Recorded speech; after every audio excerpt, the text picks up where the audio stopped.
And so there the question is, who gets hurt? Which student, which group of students get hurt? Is it the special ed students because there are fewer students, fewer electives for those students to be distributed between, and careful choices have to be made by special ed teachers as to which elective is best for each of those students based on their IEPs?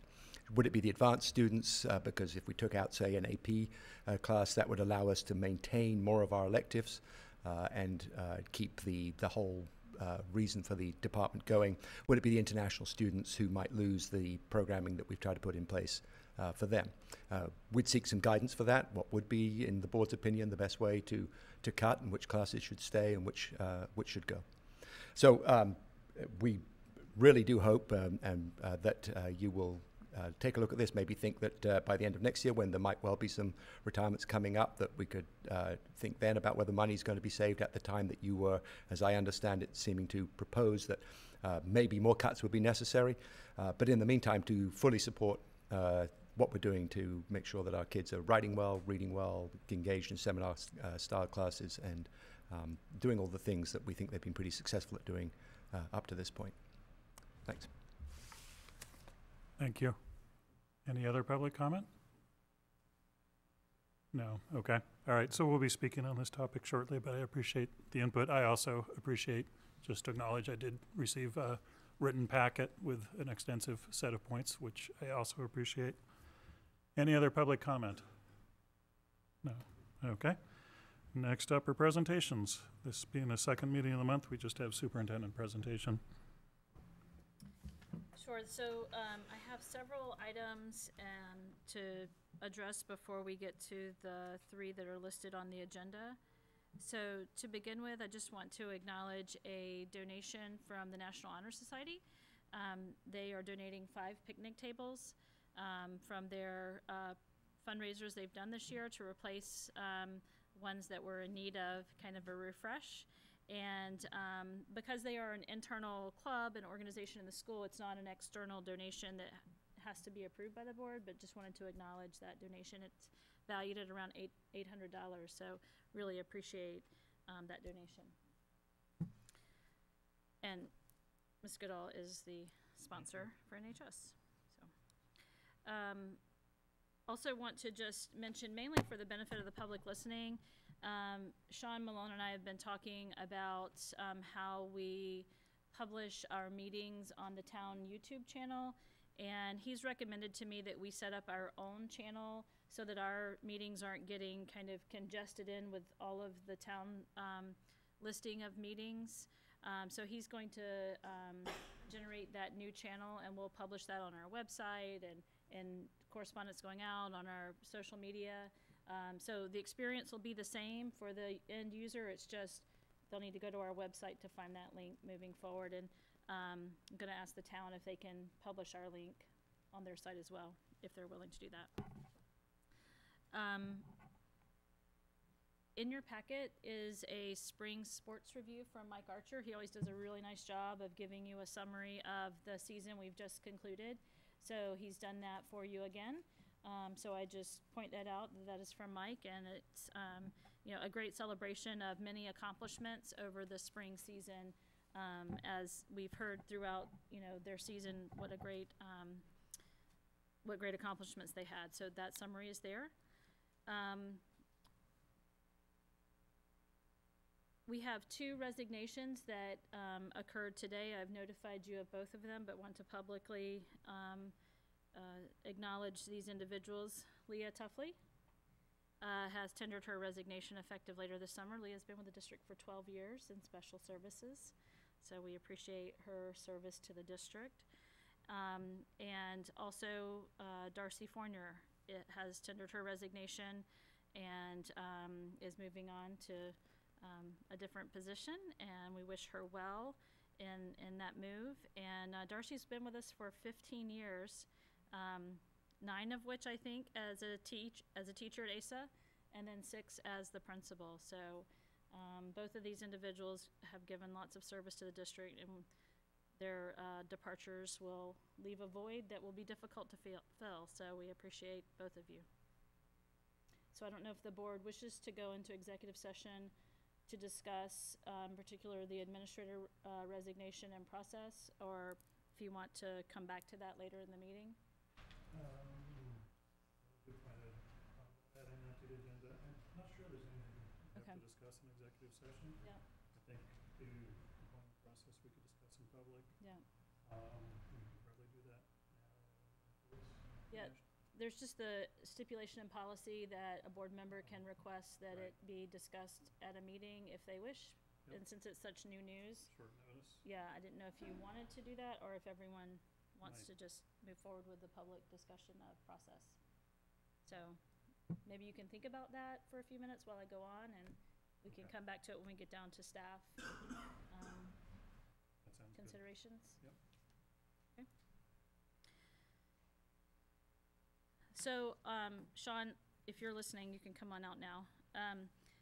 Today we had a presentation. Sean and I sat in on a web presentation from our the contract that handles our copiers for the district.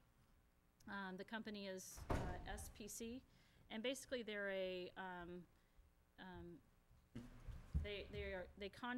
they seek bids for you to get equipment, and they're kind of the negotiator for your contracts. And then when we have service, we're dealing with whatever company had the contract.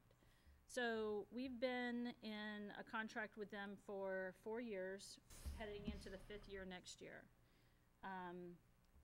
The equipment is really tired and having some real performance issues. We've talked about this with SPC, Snickers around the room, saying it in the softest manner. When we received the new contract back 4 years ago now, we received, I think, 11 machines, devices, yeah. most of which were refurbished Yeah. at the time. So they weren't new even at that time. So the lifespan of these machines has been stretched really at the 5th year of the contract. To add to this picture, 2 years ago, the superintendent signed an agreement with this company to have them go out to bid, to solicit bids over the next few years. And in this agreement, it kind of locked you in to not being able to go and solicit bids from other companies. So this company, until 2020, is the only company we can deal with unless we want to pay out more money to them. So we asked them to go out to bid for us to take a look at what they could offer us. Because we're at the point in our contract where we have a final lease payment on the current equipment this summer, and then could enter into a new agreement beginning fall. So we got the results of that bid today, and I have some information to share with you about that. And I think that, as I told them today, it's late in our kind of meeting schedule and ability to make decisions around this to just be getting this information. And that's a longer story as to why we're getting this information now. But it comes down to that contract that was signed 3 years ago, actually, by the previous superintendent, that we were kind of contesting and saying we should be able to go out and get our own bids. But our attorneys finally came down on the side of, you're locked into this for now, unless they're willing to release you. So I have some information to share with you that's just preliminary. Or it's not preliminary, it's preliminary for you. It's the actual bid that they got us today. And I wanted to just kind of talk through it a little bit. So this is the, hi Aaron. Sorry. So what you see before you here is kind of a comparison of our present contract and what we have and what they are proposing.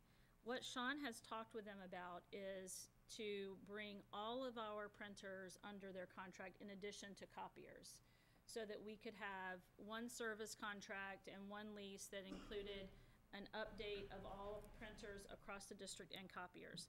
So our previous contract with this group was for around, if you look at the second page this year, about just under $43,000. And that was for really a limited amount of equipment Yeah, that that- we were paying for through them. Just copiers, like we have about 27 printers in the district in various offices, superintendent's office down at ASA, OHS, OMS, and So 11 copiers basically were in this contract, which we're finishing up and can contemplate a new contract. When we look at what they're offering now, Sean has put in for 12 copiers compared to the 11 that we had in the last contract. And in addition to that,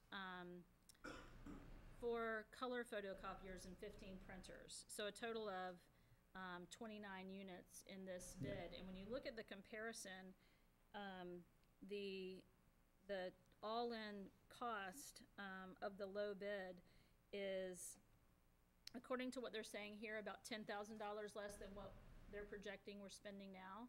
In their present, if you look down under cost center and then the present column on this front page, they're presuming certain costs for our toner for our personally owned printers, the district-owned printers.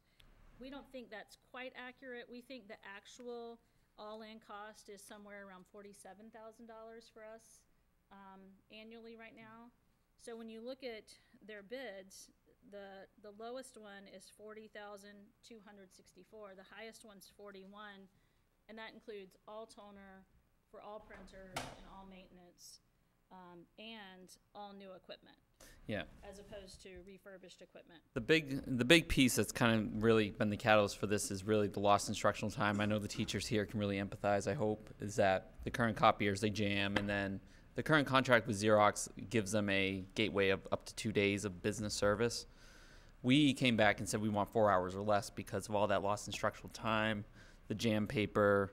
Because every time we print with the current contract, even if it gets jammed or if it's just a little email with a little watermark, we get charged the color price. And so we really kind of came into this thinking we need to really preserve the money and we have to really think more modern. Because like I said, I know the teachers here would agree with me that the copiers, especially the one that caught on fire this year. Yeah, see, they remember that. And like I said, in Orono Middle School, they currently had a copier printer that took them almost 4 or 5 business days to get fixed. And to me, that's not acceptable, especially in the technology world. And our admin assistants having to do a lot of certified tech work. Like we've had Kate and we've had Lori under things, using T15 screw bits that they probably should not be touching. No offense, they're great people, but probably not stuff that other than a certified level technician should be touching. And the current copier in the special education has the graphics of a Game Boy from 1991. Prints really slow, gets jammed. I hear some, not profanities because they're very nice, but sometimes we hear some anger, and so, yeah. And the 4-hour response time that's built into this service contract is really a significant increase over responsiveness, as Sean mentioned. And that was something that we expressed to them was a big part of our dissatisfaction with our lease we're finishing. And it depends on who you ask as to why we're in this lease that we're in, and some of it's blamed on kind of the RSU divorce and everything that happened at that time. At any rate, it's not been a favorable contract for us. And next year, we have budgeted $42,849 just for printers and the service, or copiers and the service contract. That doesn't include around what Sean is estimating, $4,000 that's throughout the budget for toner, for district-owned printers. So if we were to contemplate entering into a new agreement, if you look down at the bottom, the 2018-19 of the second page, we would basically move into a new service agreement that has the really much more economical per copy costs of $16,906. And for next year, we would pay our last payment on the current lease, which is the $21,329. And then we would also have a carryover of a couple of months where we would need the Xerox machines and have to pay some service on those. But when you consider all of that, we're still under what our current budget is for next year for copying. So I don't see a downside to this at this point. If I felt like we could get through 2 years and go out beyond SPC to do more, gather more bids, I would actually, Sean and I would both recommend that, but we just don't think that's viable. Yeah. We do not think this current equipment will last, and it will It's good. add Yeah. to the problem only becomes compounded the more. The ASA color printer down in the computer lab right now has actually exceeded its expected life. The expected life for that one was a 750,000, and I think it's currently 1.2 million prints. It's chugging along. And the other, we did add a copier, and that was targeted towards special education wing in the high school, because I know they print a lot of IEPs, confidential documents, and we're trying to really segment that and give them the opportunity to get those prints in a timely manner instead of leaving them in the office and other areas where that is open documentation. So we really took FERPA into this to really design the printers, because we currently, when I came in, we had 51 printers, and we're really bringing this down to about 15 printers by the time we're done. We got it down to about 27 now, but with this, it's going to reduce the count because we're going to have more effective printers and copiers, and they'll be more centralized located. We've actually gone through the entire map and reallocated where they're kind of going, and make it easier for teachers that kind of live on the back end of the high school instead of having to go all the way down. We'll have them more centralized. So I guess I'm asking for feedback because I know this seems like it's out of the blue to be bringing this idea forward. But when we heard the information today and then kind of heard from them about timelines, we really feel like this is something that it would be in the district's best interest to move forward with. But we're in a kind of a difficult predicament given we don't have a July meeting. And this is kind of new information. Yep. So, just by the amount, this does look like it would require board approval. Yes. And what's the date that you would need this executed by? We have to, they would like, because the way the bid works, they kind of want to get by June 30th, July 1st, and just to kind of start the contract process, because, like I said, we certainly going to have our legal team look over this contract before that even gets to any further. Because my goal is, if we can get this through, is to have those printers in place before the week of August 20th, because that's when a lot of teachers are going to start coming back. And like I said, my first summer here, I saw those printers start to go, and unhappy teachers makes my life very difficult, so I like a happy life. I think the biggest complication with not having a decision by July 1st appears to be the Xerox contract, because I think we would have to pay 6 months to Xerox if we don't notify them by July 1st that we're leaving that contract, closing the contract. And when I heard that today, that really kind of created more urgency around this for me. And because when we had a previous conversation, SPC had said, well, you know, we can replace these machines while you're in school, so if we don't make a decision until August, it's okay. Although it is disruptive to do that, it's doable. But I think the kind of the Xerox contract that would have to have some notice given is kind of the most complicating part of it. I would also note that the lease and SPC is a little separate. Like, we're not signing a new contract to extend another 5 years with SPC. They're kind of just consultants. That contract still runs up in 2020. We would lease with KMBS, the Cornica Minolo. I can't pronounce that correctly, but so we still would have the flexibility with that too. Is like, even if we do or don't go with this, we're still with them to 2020. So I'm just trying to understand the terms. If I'm understanding right, we're contracting for service of our existing machines this year, and then we would be getting new machines and new service with the same group next year? So for next year, if we move forward with a new contract with, say, it's KMBS, our equipment cost would be to finish out the 5th year of our Xerox contract. And our equipment lease for the new equipment would begin in August 2019, but they would deliver in August 2018. But our service would begin August 2018 or July, whenever we begin, at the new rates. Yeah. So the new rates are significantly lower than the current rates. So that's what makes this next year workable. Yeah. Because everything comes Yeah. in under where we are Yeah. budgeted. Yeah, because we would pay the lease, but not the service of the Xerox. We would pay just the lease of the, and then the new service that you see with the KMBS is the service that we pay this upcoming school year. Does that make sense? So am I correct to say that between equipment and toner, we have $46,000 in next year's budget, right? And this 41, just over 41, is equipment and toner included, right? Yes. It's inclusive of everything. And just to make sure I understand, we're gonna be paying 2 leases next year. It's just that one of them is so advantageous that we're still gonna come out ahead? Or am I getting that right? No, they actually, and I asked a lot of questions about that because the 5th year of the lease is due, of the current lease is due August 1st. And then the first year of the new lease won't be due until August 1st of 2019. Okay.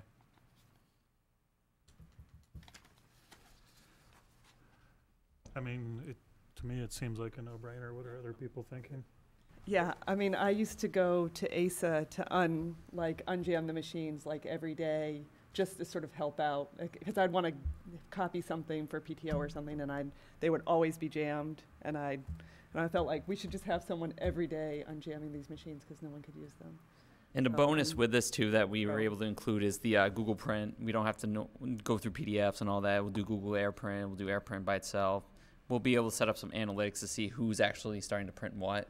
So it gives us a better idea if we need to, over the years, say this print might be person way up too much, maybe too little. So it just gives us a better idea of how we're actually printing, because I think right now our estimate is about 2.6 million prints per year, and so just to kind of give us more data on that would be, I think, helpful to all of us.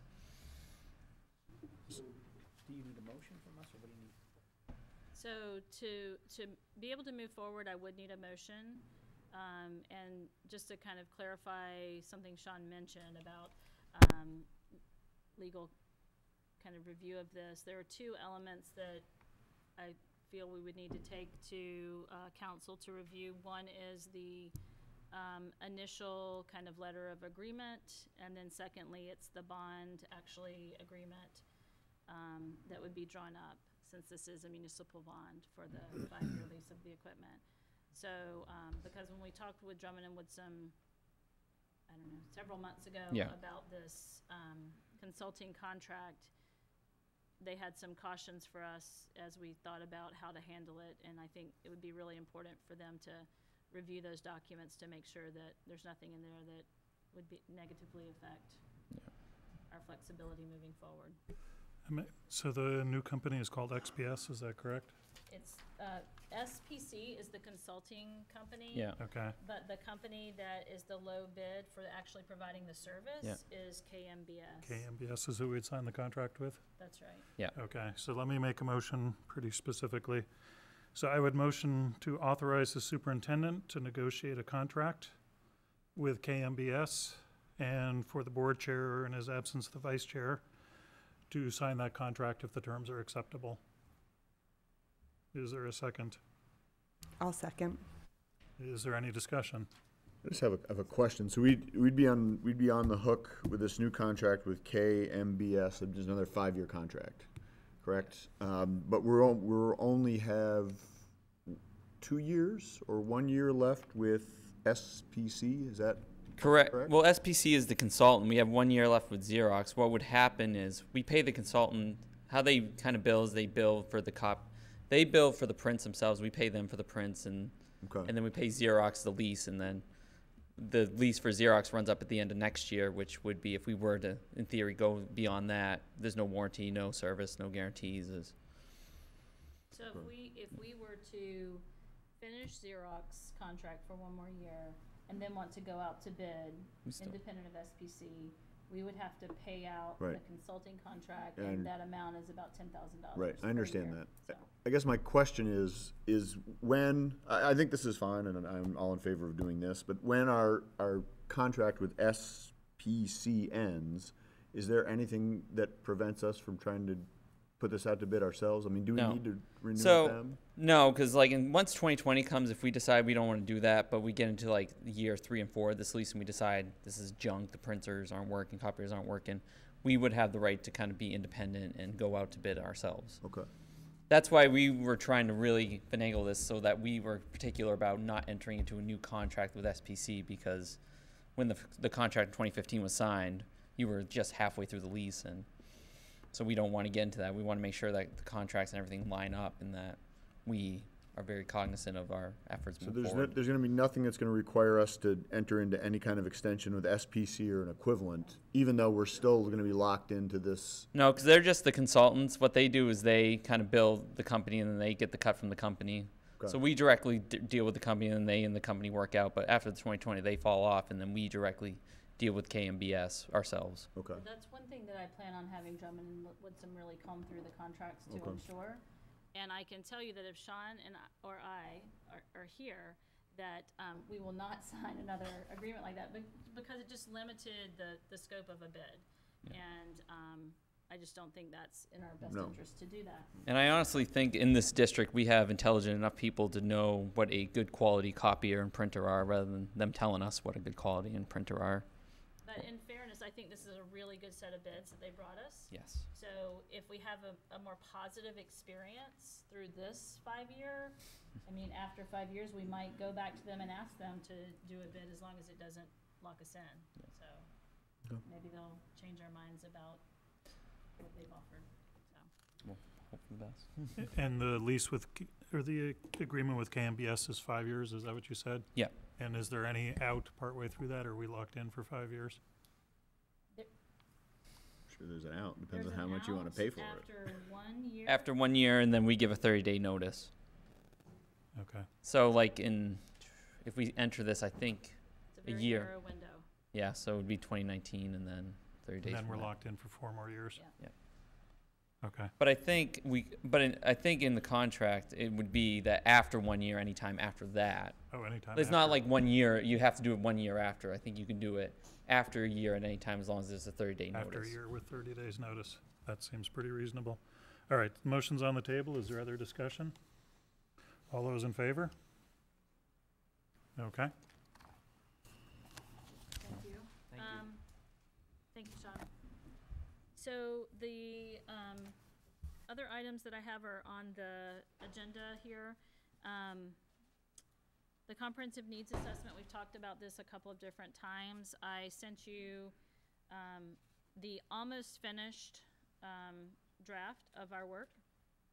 There's just one little spot in section 6 where we have to add in some information. But this reflects kind of our thinking about a good starting point for us. It, as I've mentioned before, was very representative of kind of each school and key partners in each school as required by the new plan.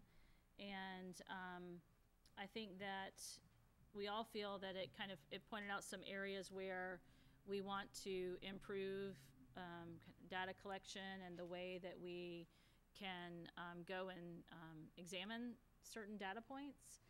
So you might see in there an asterisk in places where it says, you know, data is currently not collected for this, but we have a plan moving forward, and that's what the state said to do. If you don't have the data, don't make it up. And so you see that several places, and that's actually in the context of a larger goal that we have as a district to have a data management system that allows for easier use of or easier data analysis on multiple fronts.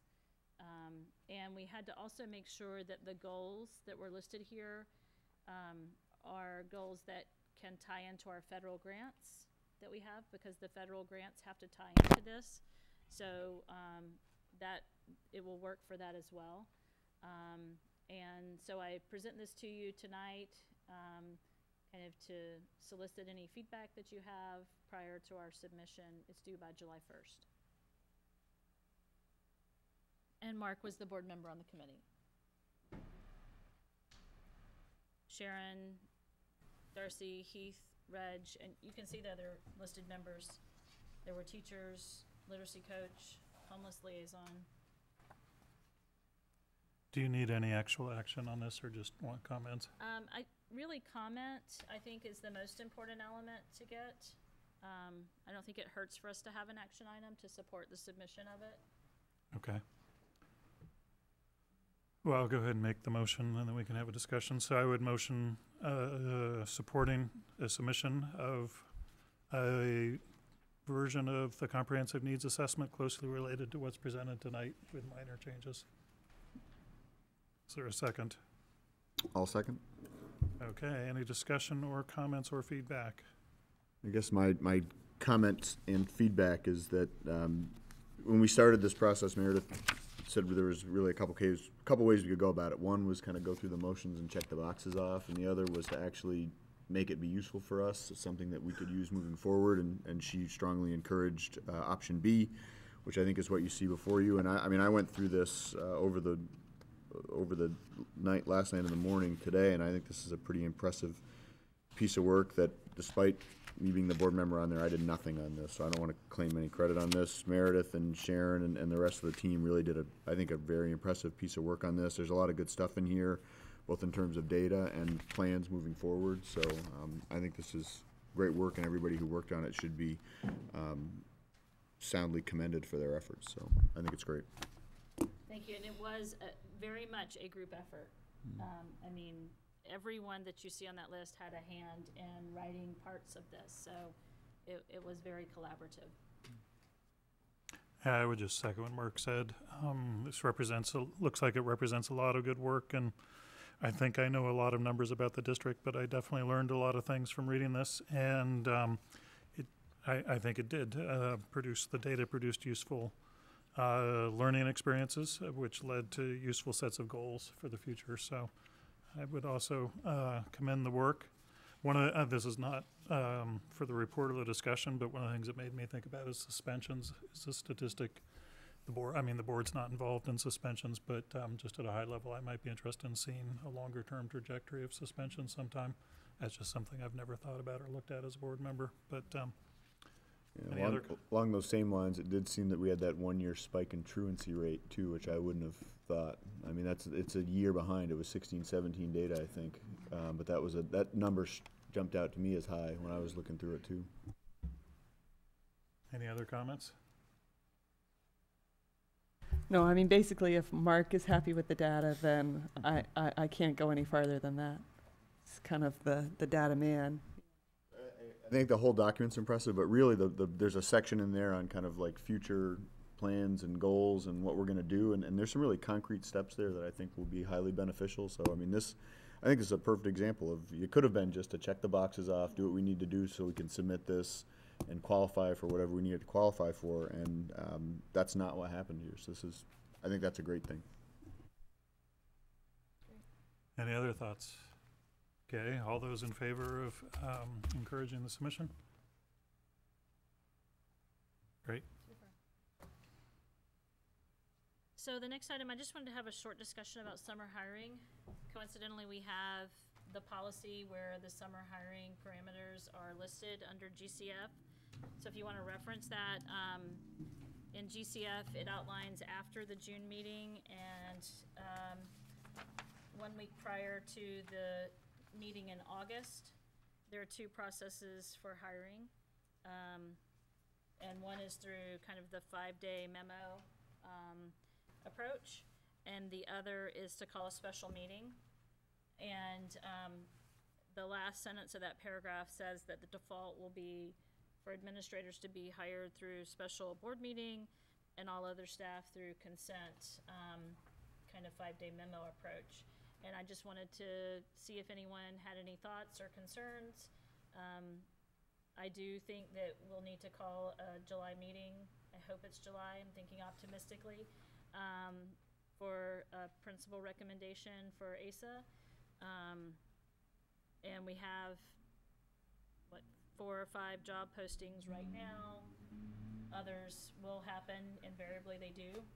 So the 5-day approach would be what we would take for all of those, unless you want to proceed differently. Do you think 5 days is fast enough between now and August, whatever it is, or would you prefer a shorter time? We've approved shorter windows in the past. I think we would prefer a shorter time, because it just feels like we can lose candidates when you get closer and closer to August, if they're waiting on some certainty. So I think shortening that as much as the board is comfortable would be beneficial to us securing the best candidates. Okay, in my memory, we've done 2 and 3 day windows. Partly depends on how much you're on the email over the summer. Does anybody on the board have a preference? I'd be comfortable with 2. I'm not gonna be able to check it all, so. You're going to where they filter the internet. Yeah. I'm comfortable with 2 as well. So I would make a motion to authorize hiring with a consent process as described in the policy, but modified to be a 2-day window instead of a 5-day window. Is there a second? I'll second. Any discussion? All those in favor? Okay. And just to clarify, that's for all except the administrative hiring. Yes, sorry. Yep.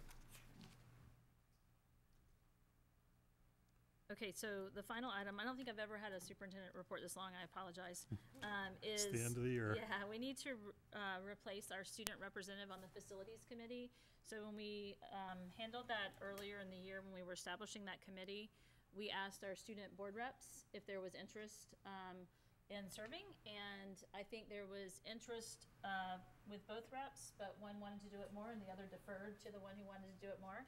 So it was very informal. So we need to have a new rep because that individual is now gone, and ask that we replace her on the committee, which is obviously something we need to do. So I wonder if the board or the students had kind of a suggestion. Do we want to do that same kind of straw poll to see if there's interest among one or more individuals, and if it's more, then we have to figure out how to handle that. We're short 1 rep We are short tonight, 1. so that's one thing to consider. The other thing is that committee, I believe, even though I'm not on it, meets tomorrow, correct? So, Tomorrow's the last meeting until August. okay.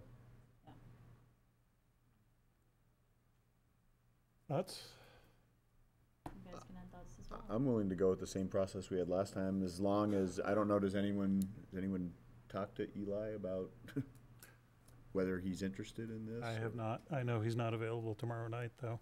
You guys have thoughts? Should we? I think just like the same informal approach might work to try to figure it out. So why don't I propose this?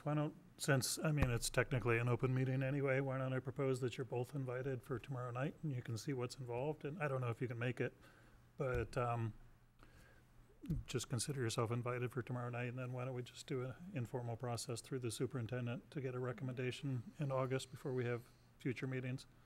Does that work? Is that agreeable to everybody? Works for me. I'll send the information on the meeting to you guys, no pressure, but if you can make it, you might enjoy hearing the information. It's going to be an interesting meeting. We don't have student reports on the agenda, and you weren't needing to submit one, but I just wanted to make sure you had a chance to speak up if there was an issue of concern for students. No? Okay.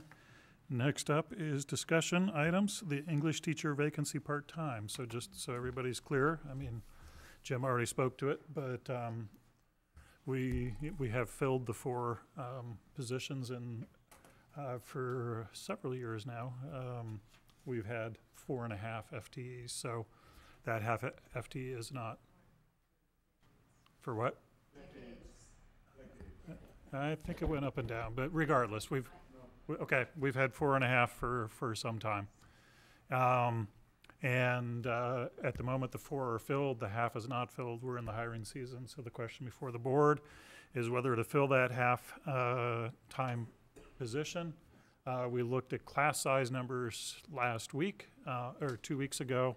Reg brought those forward. It was noted that the English department had the smallest average class size. That, of course, shows variability, just like any other class does.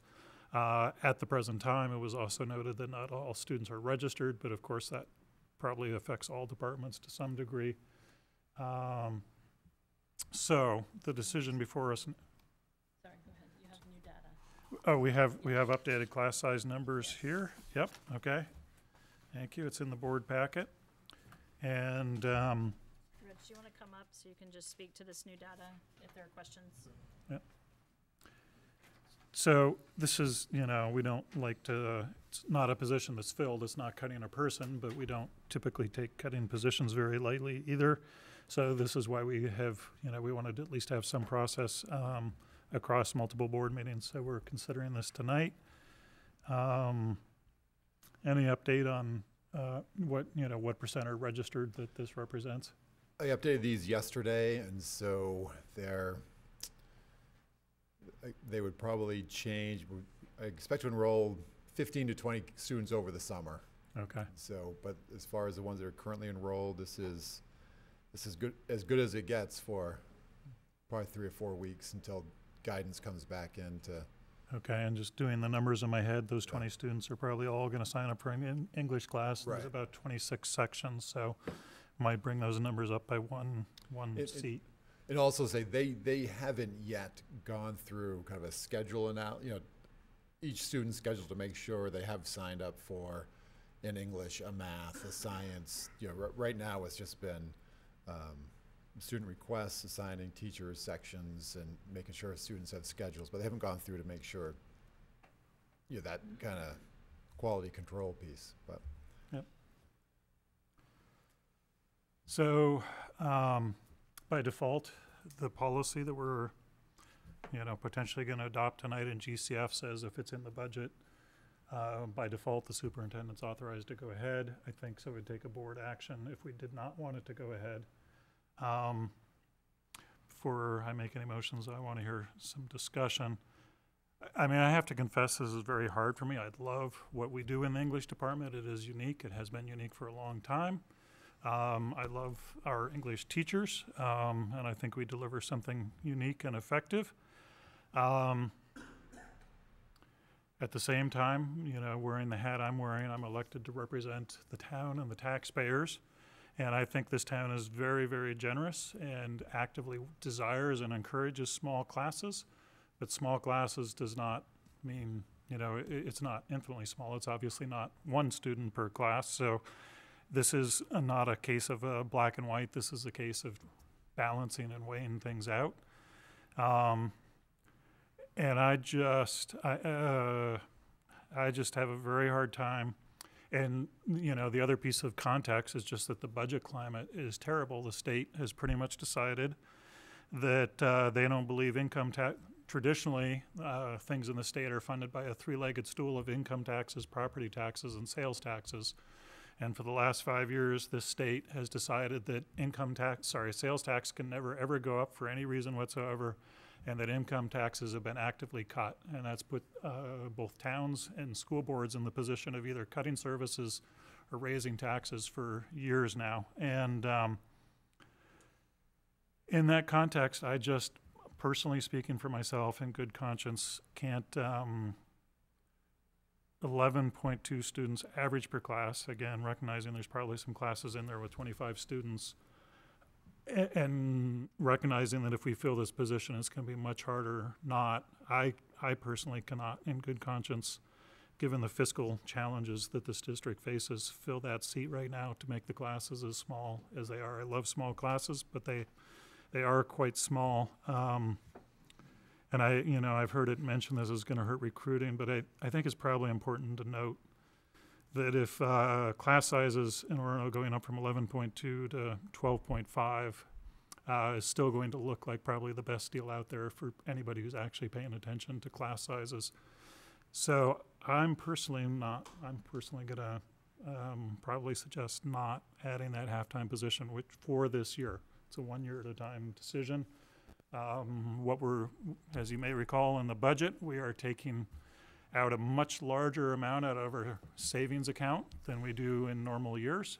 We have in other years, and if the state government does next year what they did this year, that number is not going to be, that amount is not going to be available again, and we're going to hit a bit of a cliff. And so it just seems highly prudent to me to leave this position sitting open for a year, possibly another year. There's a bubble of students who are going to hit in 2 years. So this is not prejudging the future, but for this year, which is what we're here to make a decision, that's my thoughts. Any other thoughts? I have a question, and I think my primary reservation around this is timing. And I asked Reg to see if he could think through, kind of, to be able to share with you what the impact would be, because it's not just about if you reduce 3 sections fall and they each have 8 students, it's not just 24 kids' schedules that are impacted, because there are lots of other moving parts that have to react to that. So can you give us any kind of estimate as to the impact it would have? Yeah. No. So, I think the one that would be least disruptive to the master schedule, which would mean, taking the courses already assigned to this, new teacher, and then putting them into kind of replacing current teachers' schedules within, take that block 1 class and just replace it kind of block by block. Even that it's about 130 to 140 students would be affected by that. Some are just a reassigning of a teacher during that block. It would still be English 9, would be this teacher instead of that teacher. And about 50 or 60 of those would mean they've would need brand new schedules. They've lost the English class that they've signed up for, which looks like it would be, one approach would be school days, world cinema, American cinema, women in literature, and Irish literature. And so they would lose those English classes and then probably have to kind of just completely redo their schedule to find others, and whether or not then they could get the maths they signed up for, the science, the social studies. But that would be the least disruptive to the overall master schedule. That the others would be looking at, I've worked with the English department and looked at, well, what classes should we eliminate so that we can assign classes based on the teacher's strengths? And those would be 6 electives also, but poetry, women in lit, Asian literature, modern drama, school days. And so, and if we took that approach, I couldn't then see how many students that would be impacted. That would be an iterations of, how many students. But I know the least disruptive would be about 130 students. Some of those would just be a reassignment of teacher. Others would be completely new schedules. I'm sorry to interrupt. Do you know, and what I've been trying to get at is, I know you said 130 to 140 disruptions. Yeah. But a simple disruption is a change of teacher. How many do you think is a disruption of the schedule altogether? Other than It's about 60 at this point. That would be hard to then fit those into the it's hard to do at this point. We've already the scheduler is run and maximize the it maximizes the number of students to get the courses that they want and minimizes the conflicts. And if we run it again, it's gonna it'll be difficult to do at this point. The other question I had is, obviously the 2017, 2018 numbers are figured on 4.5 FTE. Yeah. Is the 18-19 figured on 4.5 or 4? 4.5. Okay, so Those number of sections are for 4.5 teachers. Okay. And going down to 4 would take out. Sorry, going down to 4 would take out 6 sections, correct? Over the course of the entire academic year. Right. So we'd be going from 51 sections to 45. Is that true? Yes. Yes. Okay. So, Reg, quick question. 53, So yeah. I know you said, did you say there's about 26 students who have yet to sign up? So we thought like the first semester, 12-1, we think will go up to 13-1 based on those who have not signed up yet. Is that correct? Yeah. If you added about 20 students, Yep. Is that per semester or over the entire year? No. it would be per semester. Okay. But what do we know what the class, what I'm trying to get at is what is the class size gonna be when we account for 4 instead of 4.5 FTE, and when we account for the 26 or so other students who have yet not to sign up, we know the impact of the students who have yet not to sign up about Yeah. another body. Do you know what it is when we take out the half FTE, what that drives it up to? 12.25 based on what I just did. Is that right? I did it by hand, so. Would be, right?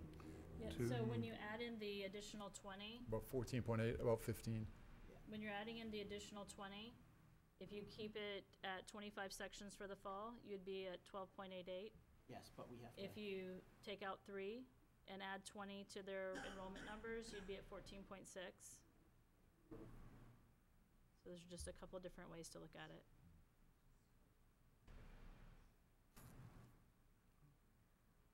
And to the extent we're comparing with other departments, Yeah, that's it what would be I'm doing important now. not to do the 20 that get added in, right? Because they're going to add into all of them. So the 12.8 would be the most direct comparison Oh, I see what you're saying. across This departments. 20 or 26 applies to all departments. Right. We require 4 years of math, so they're all going into math. They may not all be going into art or world languages, but we require health every year. So, yeah, they're probably going to bump up all these numbers. So the 12.8 is probably the best comparison to other departments. The 14.6 is probably the best visualizing the number of students in a classroom next year. I get 13.7 when I do current number divided by 22 sections. Is that all? So, just throw that out.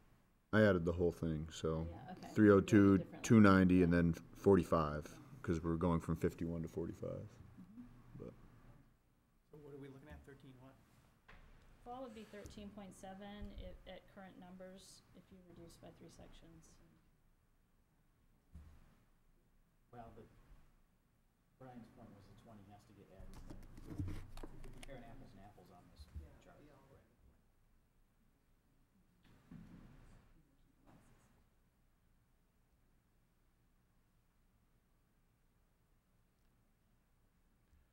So it bumps it up to 13-ish, depending on the semester.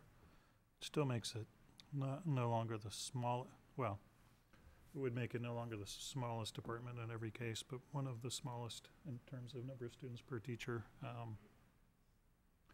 It would be comparable to social studies. Is the social studies based on 4 or 4.5? 3. Or 3, sorry, Yeah. instead of 3.5? Yeah. Yep.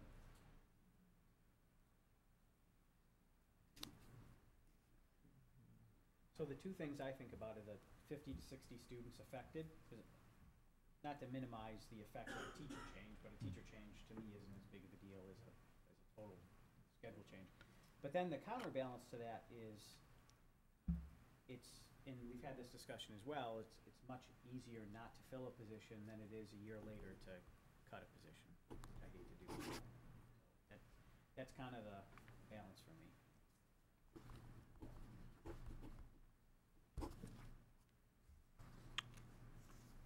Yeah, I mean, I have to agree that juggling the student schedules, it's gonna upset some subset of that students. I don't know how many, and it's certainly gonna be a lot of work for the counseling staff and for Reg. So I don't take that, I do take that seriously. I mean, I guess I'll weigh in at this point. I fully agree with all the points that Brian made earlier. The one argument I find at least somewhat compelling in terms of funding it has to do with the timing issue.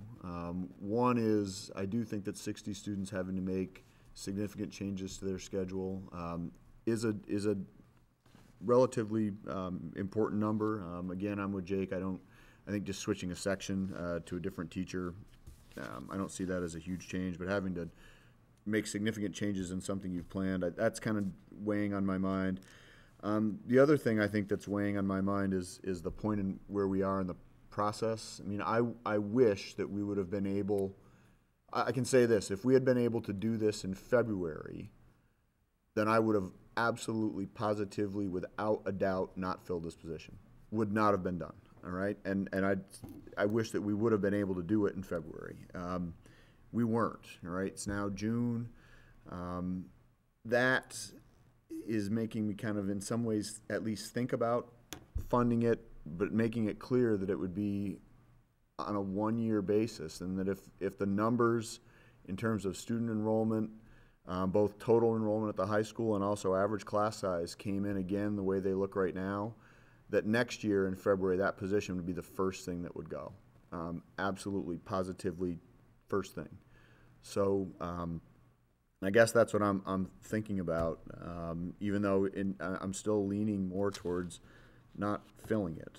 But if I were to fill it, if I were to be in favor of filling it, it would be with the condition that this is for this year based mostly on the timing and not wanting to disrupt both the student schedule and also faculty members' teaching plans, but also kind of giving kind of advance notice of you should start planning for next year with the understanding that this position probably is going to be gone unless there's some significant changes in terms of enrollment. So I guess that's where I am. Reg, I just have a question. So if these 50 or 60 students, we did have to redo their schedule, when would they find out about that, and how much time would that take you guys?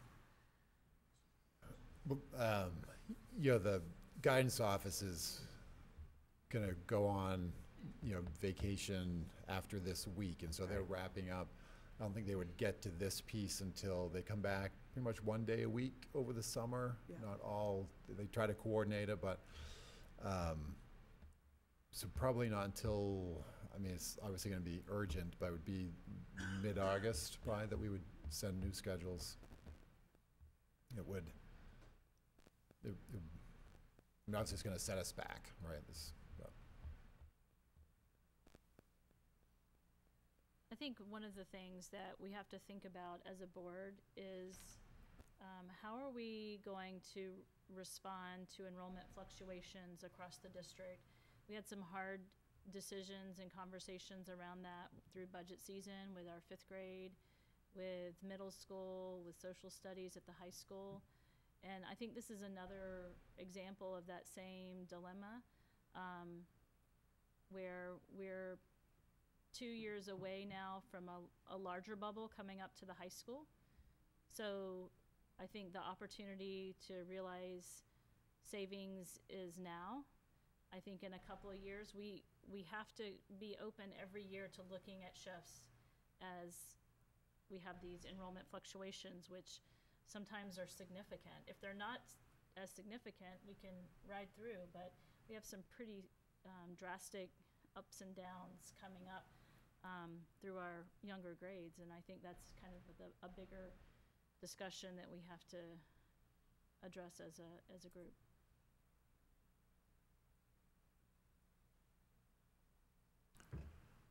I think that's a great point, and we were able to kind of have that conversation and do something about the changing numbers of upper ASA versus OMS, and that was not a fun choice or probably a popular choice. We've gotten comments from both parents, and I haven't gotten any comments from teachers, but I don't expect it was fun for the teachers either. But you can't run an organization with a ratchet that every time a position exists, you can't ever eliminate it if you have changing needs, right? If you want to be able to invest, you have to be able to shift funds. And as Meredith kind of said, this is a shifting of fund through time rather than, it's pretty hard at the high school. You can't take a Spanish teacher and have them teach English, or maybe you could in a few cases, but there's not that much shifting that you can do in that direction. So these kind of temporal shifts are things that we have to be able to do. I don't know how you, we maybe could have foreseen this in February, and to get to the timing issue. Certainly these basic numbers were probably, whether students hadn't tried to schedule, but we knew, and we didn't have the number of incoming freshmen because that half of that class comes from outside, but we probably could have guessed. The issue though is that at that time that seat was full, and we were all, there was a good teacher who we didn't, we wanted to keep in that position, and that's I'm always going to stick with the principle that if we have good teachers, we don't want to cut those positions unless we're absolutely desperate. But then you make that decision, and then here we are today with the flip side of changing student schedules and making work and changing teacher schedules. I don't know if that's a resolvable paradox. We either look at student numbers and make really hard decisions that involve cuts to existing staff in February, or we sometimes grab the window of opportunity when it shows up here in May and June. So I don't, or we just live with the ratchet world where once we have a certain number of teachers, that is set for stone until the students change so drastically we have to do something. Those are the only three options I can see. So I do think, as Meredith posed it, it's kind of a question for the board about how we want to deal with these issues going forward as well.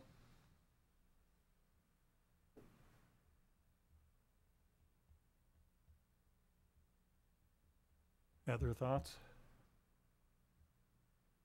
All right, I'm going to go ahead and make a motion, and we'll see what happens to the motion. I'm going to make a motion to request the administration not to fill the half-time English teacher for FY19. Is there a second? I'll second. Any more discussion? Yeah, I was gonna Yep. say, Mark, it looks like you're, Take your time. I'm just wondering on more rounded numbers. So we lose 3 sections each.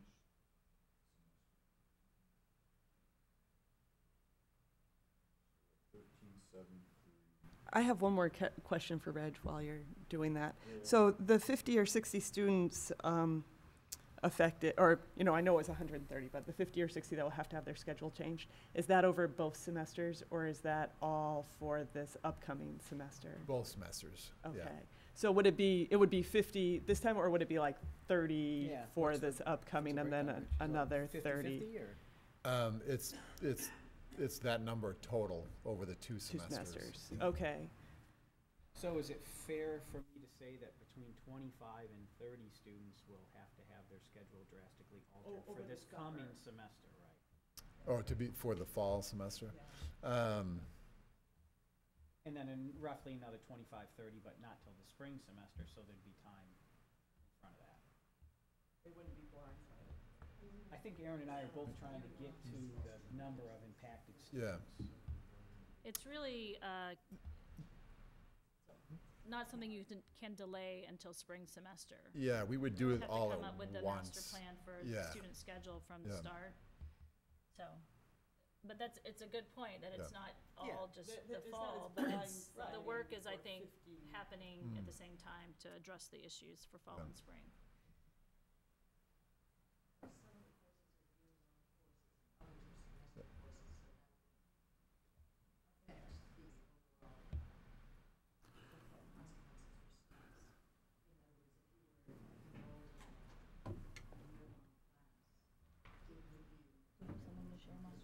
Yeah, when we get there. By the way, you're looking at numbers, not students, because you have different students one semester, different students another. So that 50 could be 50 totally different students. Throwing that out there.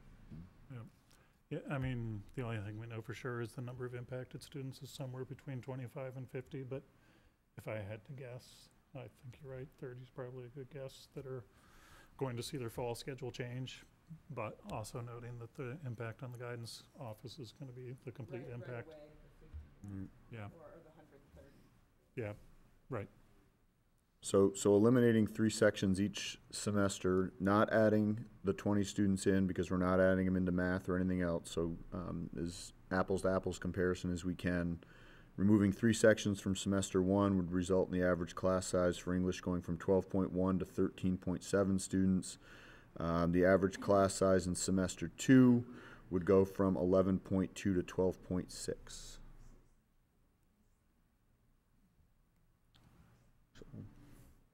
And that would still be, the 13.7 would be lower than, significantly lower than math and science. It would be higher than social studies by 4/10.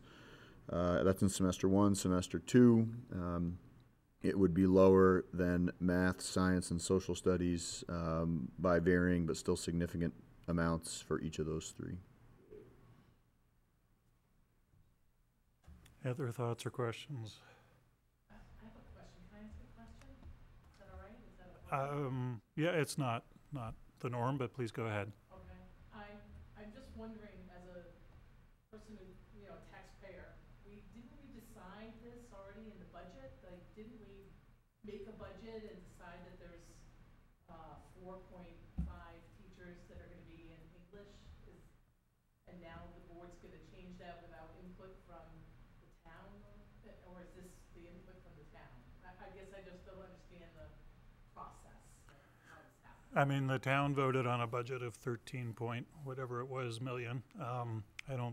We never published at any point the number of teachers that exactly mapped into, and that does change. I mean, in the middle of last year, we added teachers because we had needs in certain areas. So I think when it's passed, it's understood that there's some flexibility in it.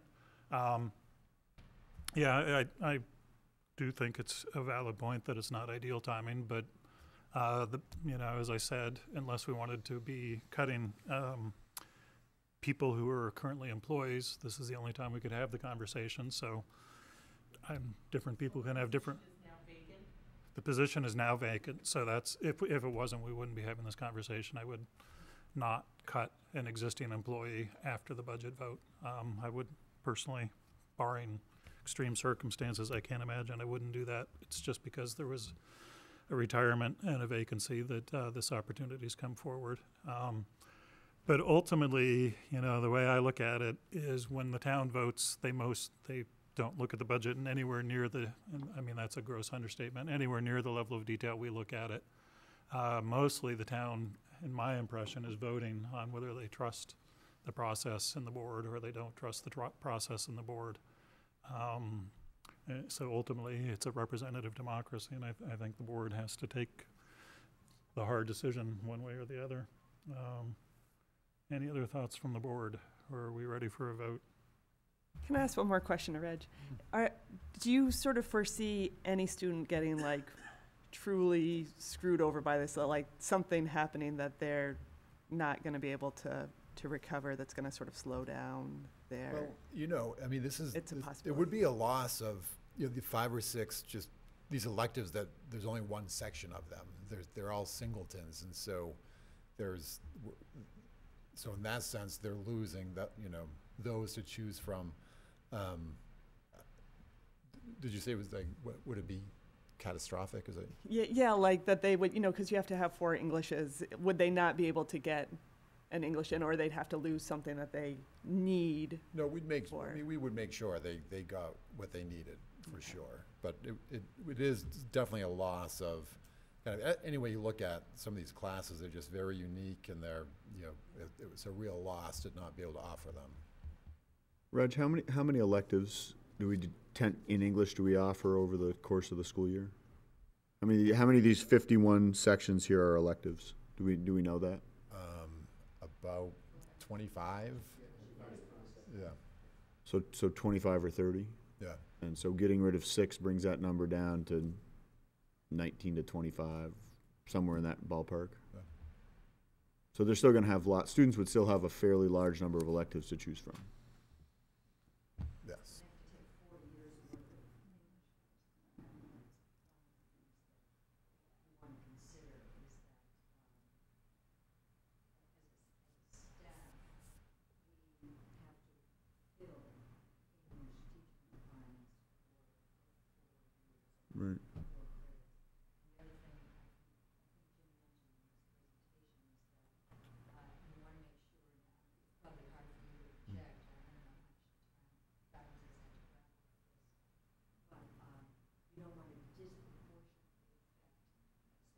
Right.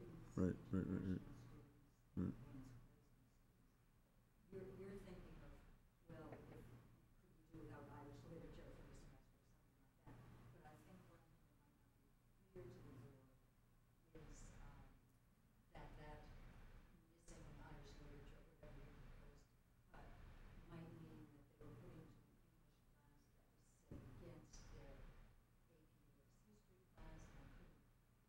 See what I'm saying? It sort of reverberates into guidance. Okay. Hey, I mean- Reg, No. I'm sorry. Reg, to carry Mark's thought process one step further, so 19 to 25 roughly electives available in the English department. How many, when you compare that to electives available in other departments, high, low, middle, what? English definitely has the most Well, I'm sorry. offerings. Yeah. I'll clarify that. When you compare it to other departments that the students are required to have 4 years of, how's that compare? Yeah. That's 4-year requirement. In math. In math Yeah. now. Yeah. Not by the Fed.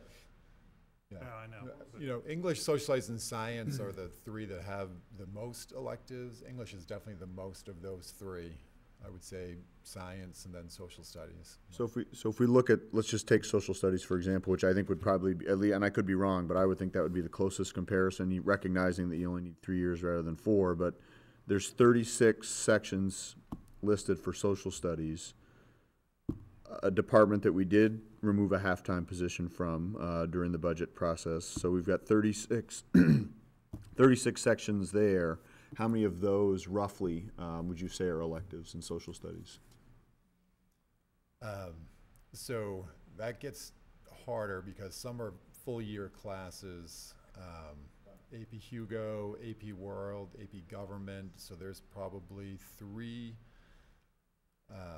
And then there's US History for all juniors, and AP US and pre-AP. I don't think we it's- can compare numbers of yeah. electives because English really is structured so differently than our other departments in that most departments have more of a core progression of courses. Yeah, so our English, a traditional high school English would be, there's an English 9, English 10, English 11, English 12, and then a handful of electives. Here, at Ornos, English 9 is required, a semester of expository writing for 10th graders, and then after that, after that semester of 10th grade, they choose their course. They balance it with reading and writing, but they, for the literature piece, it's Irish, Asian, British children's, go down the list of, and that's why there's so many. It's just an approach that students have the option of what they want to pursue for junior English, senior English. AP Lang and AP Lit are the 2 AP courses in English. So those Go all year long, right? year-long courses. And then we'll have 3 sections, and so 3 sections each semester is. It's just, I mean, it's a very non-traditional model. It's not the 9, 10, 11, 12 progression, and it's one of the wonderful things about the English department. And on a certain level, I mean, somebody mentioned prep times. That's on a certain level, the teachers themselves have committed themselves to this because they have more prep times because they don't teach 3 sections of English 12. They teach Irish Lit and Women's Lit, and so they're putting their time where their mouth is about this and believing that it's important. And I also think it's important. Since the 1960s, it's a totally different model. I don't want to put the students on the spot, but I want to make sure that they have a chance to say anything if they want to say anything about this. But you can say no.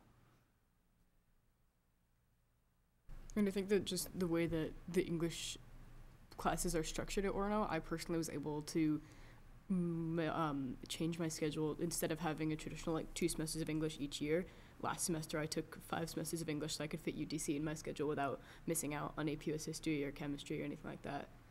So because I was able to change the way that I did them with all the electives, I was able to fit in the other classes that I wanted to.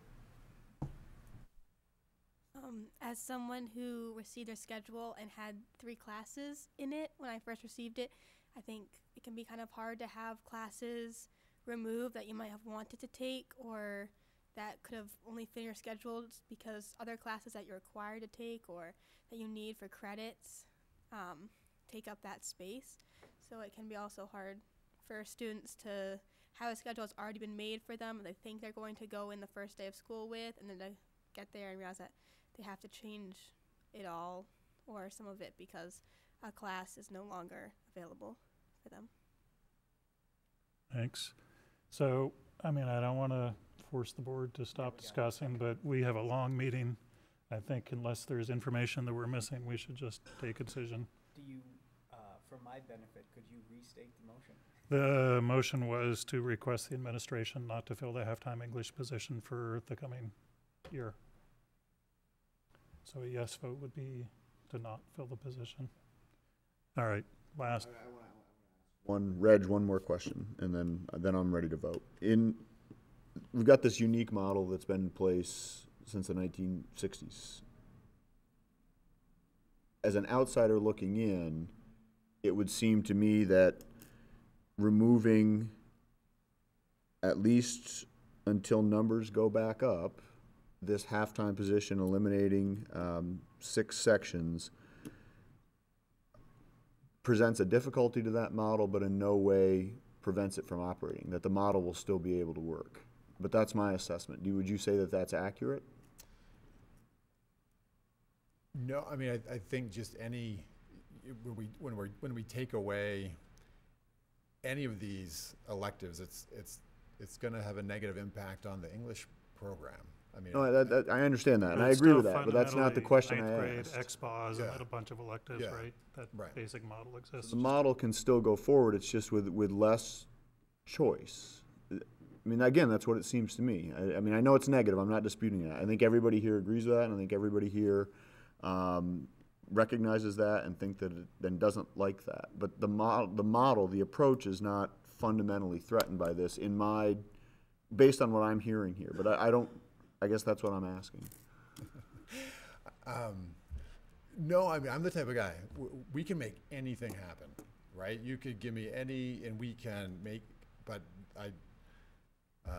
so could we proceed? Yes, yeah, we could absolutely, work it, but I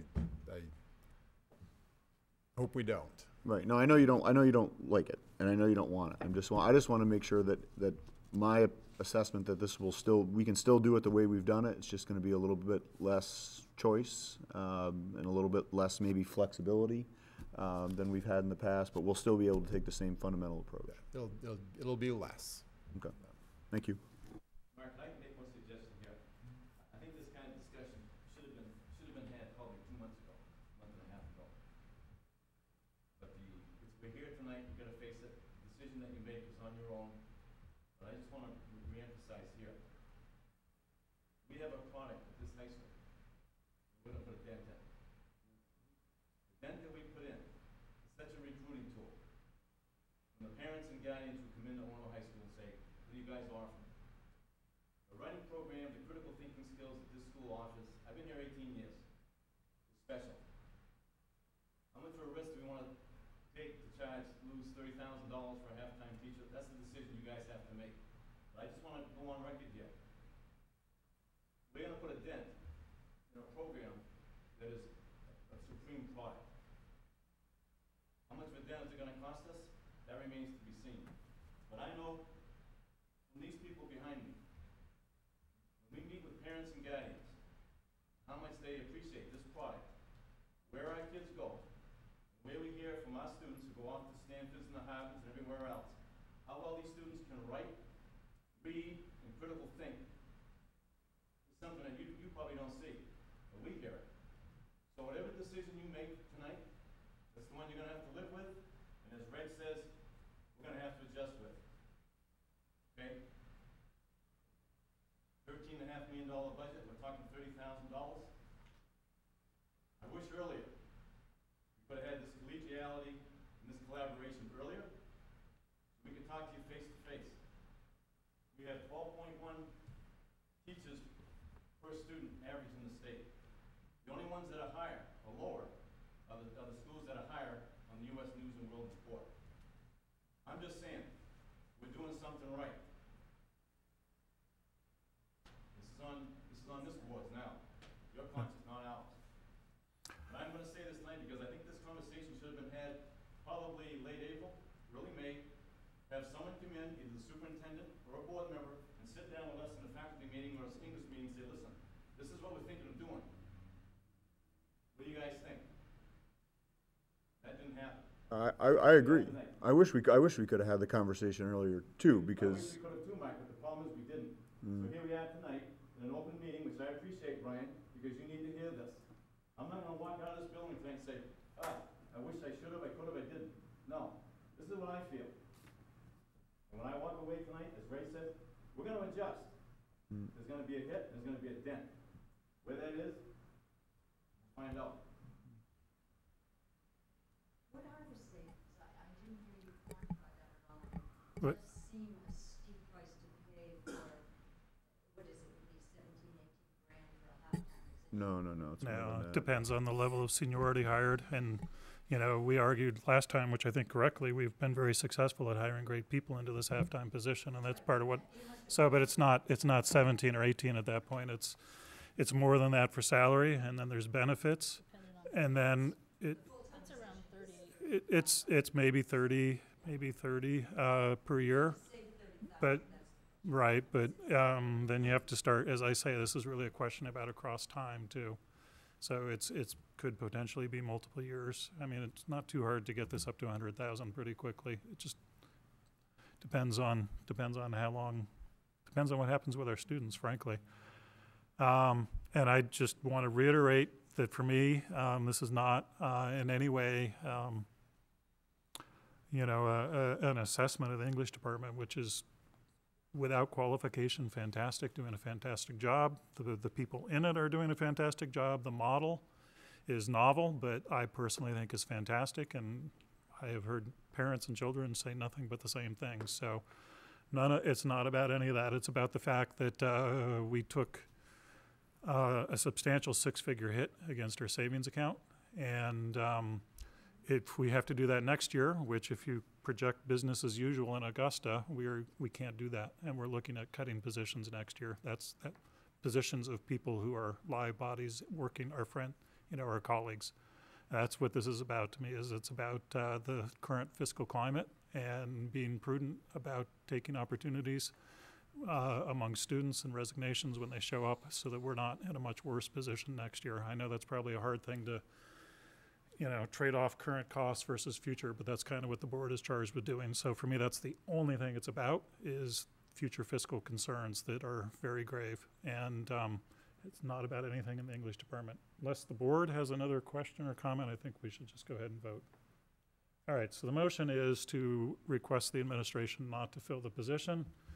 So a yes vote is not filling the position. All those in favor of the motion? Okay, so that was, did you get that, Leah? All those opposed? Okay. I apologize for the work that's going to have to be done, but I appreciate it. Thank you. Okay. Next up is ASEA. You want to introduce that, Meredith?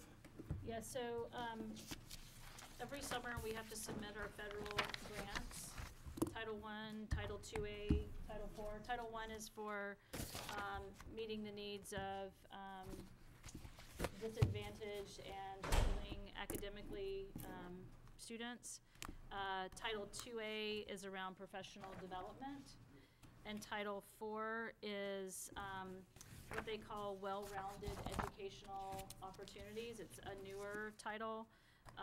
So the kind of projection of how we plan to use these funds is something that I need to submit to you publicly and kind of share the plan for these funds. There's not a change with Title IA. That's exactly how we've been using it. There's not too much of a change with Title II, although we do have some different plans for the training dollars, specifically around some school safety training expenditures. Title IV is a little different. Title IV, we're really going to focus on STEM programming in K through 8. Last year, we focused it more on kind of helping to develop what was available in the library for the program that was emerging there. So this year we want to shift that to kind of help K through 8 develop some STEM experiences. So that's kind of the big picture. It's informational. I don't need a motion, but kind of if anyone has feedback or suggestions or questions. Any questions? This serves as a public hearing for it too, so. And no further questions, comments? Okay, looks great to me, thank you. Next up, we have staff nominations, hiring recommendations. Yes, so I am recommending that we hire Rachel Edmondson Sear for the central office admin assistant position. We interviewed this week, and we can have an executive session if you so choose. Brian was also on the team to interview. Anybody want to call an executive session? We normally do this for teachers. We've never done this before for this particular position, but under the new policy, this would come to the board, so if anybody wants to. I assume you were interviewing as well? Yes. Okay. Yes, there was a team of 4 or 5. 5 of us.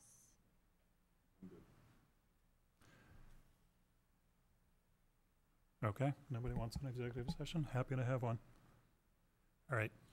So I would make a motion to authorize the hire of Rachel Edmondson Steer as the central office administrative assistant. Is there a second? I'll second. Any discussion?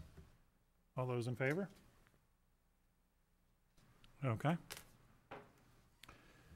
Co-curricular nominations. We normally read the slate, but it's a very long slate. We only, was there a copy for Alan, or does Alan want a copy of the slate? I can summarize. It's Okay. all of the high school fall athletic stipends, and also all of the middle school stipends for the whole year that are known at this point. And And the scanning, rest are gonna come in August. most, I mean, I wouldn't swear that every name is the same as last year, but it's substantially the same as last year. It's a public document. If anybody wants a copy, they're welcome to request one, but it's got 40 names on it. I'm not gonna read it. So I will make a motion to adopt the slate of co-curricular nominations as presented. Is there a second? I'll second. Is there any discussion?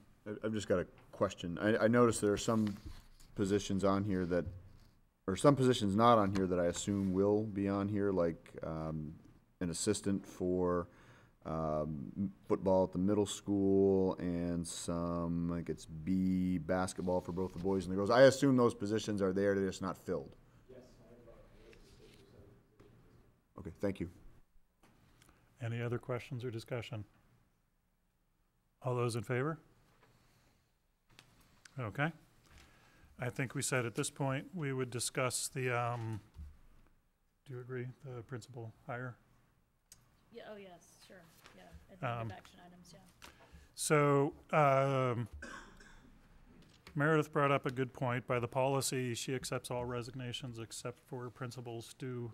There's supposed to be a window, but I would kind of like things to, the time is short. I'd like things to move quickly.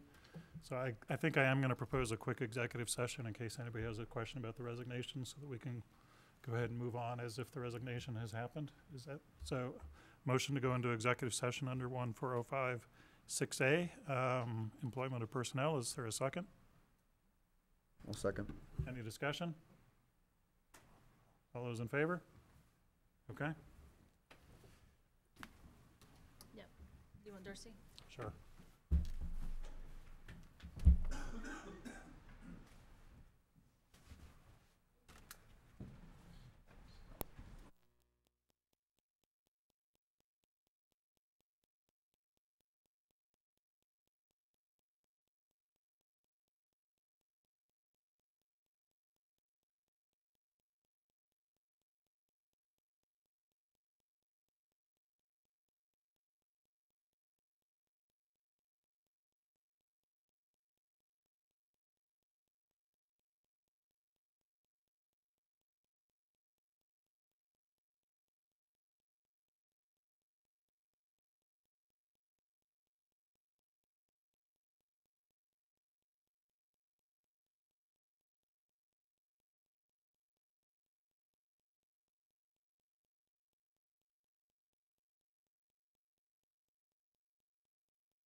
So, moving forward, we should, I mean, the policy hasn't really changed in this area. We have policy GCFBR, which describes hiring of administrators, which this would be. It's a fairly,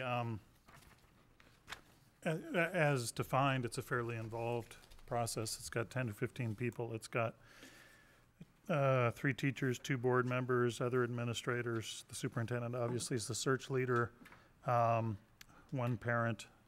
So I think the question before the board is, you know, but this policy always has a loophole to modify things. I think the question is just what instructions we want to give Meredith about going forward with the replacement other than ASAP, which I think is obvious.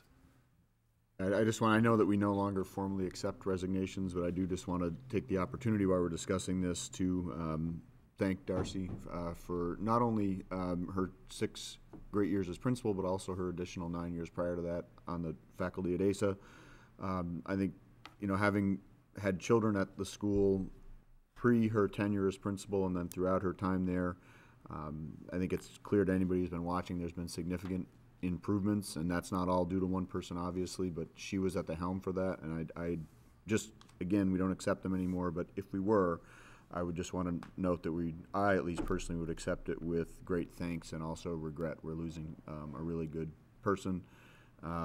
And selfishly, I don't like that, but I'm begrudgingly going to wish her good luck and future endeavors. So thank you. That wasn't your question. Wasn't the question, but it was good. I don't know. I mean, obviously, as soon as possible. The sooner we move, the better. I think it does spell out the committee pretty clearly. I think, you know, we should ask Meredith to begin populating that committee. I mean, I assume the job will be posted tomorrow. That's what we're working toward. Yeah, so I mean, get the job posted, kind of feel out interests for who would be interested in serving on that committee, who would make good contributions to that committee, and I guess kind of go as quickly as we can. We want to have enough time to get, we don't want to squeeze anybody on time, but we do want to move pretty quickly, so.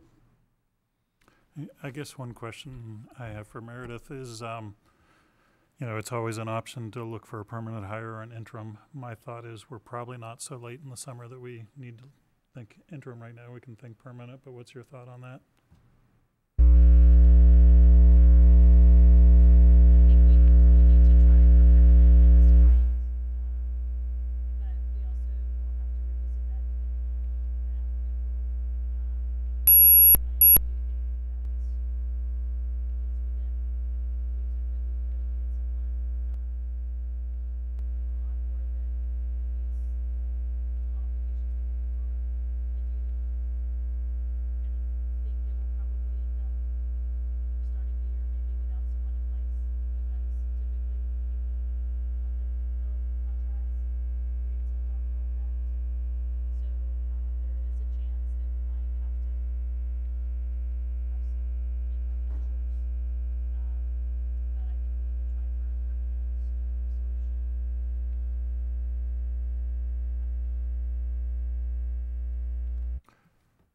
Comments? I mean, the other thing we should do is figure out 2 board members to serve on it. That technically is the board's decision rather than the superintendent's, although obviously we want to work with superintendent.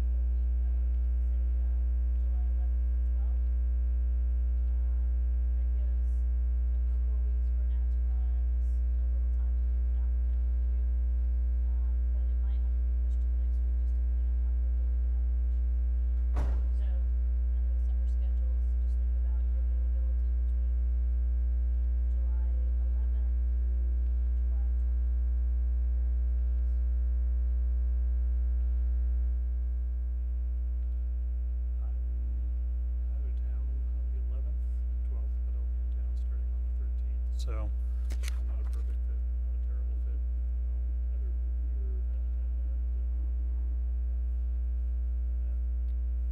I will be here that entire period and would be willing and able to serve if there are others who want to do so, I'm also willing to defer.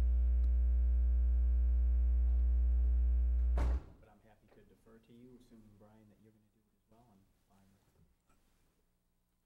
it. Again, I'm totally happy to defer. I'm happy to do it. I know Aaron can't do it, so Right, there's it's down to the three of there's us. and essentially three of us who can. I So. think we're all pretty flexible, so.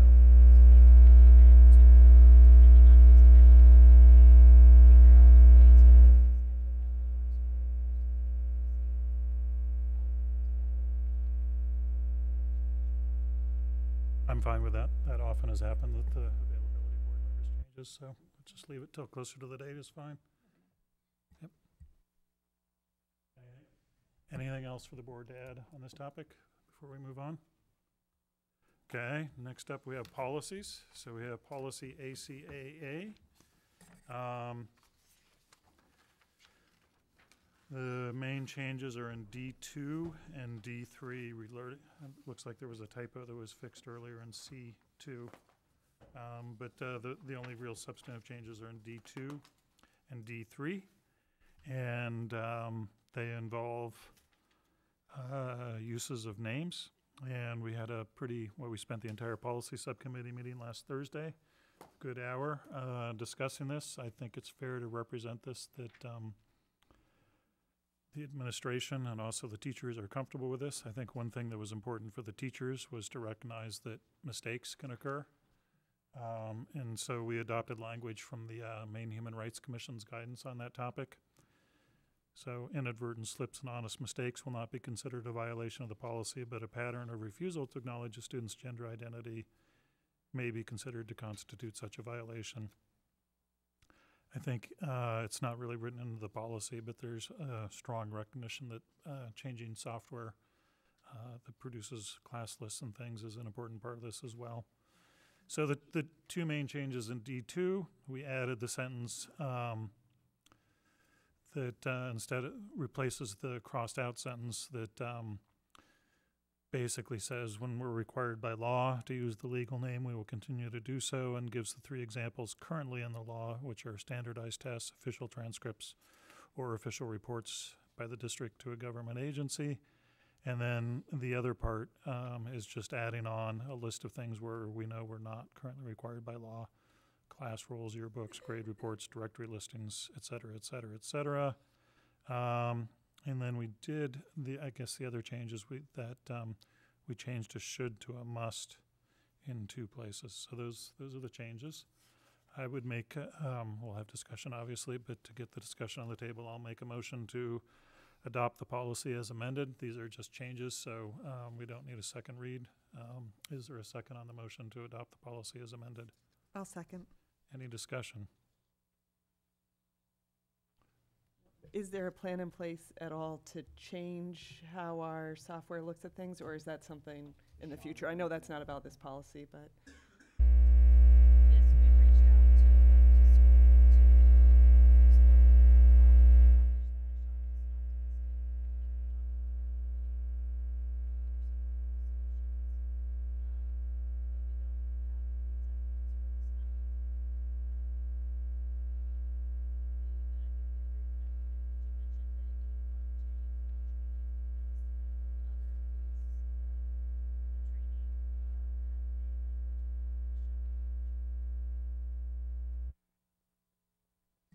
Any other questions or discussion?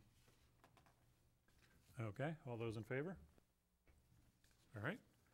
Next up, we have the suite of GCF policies. This is a second read.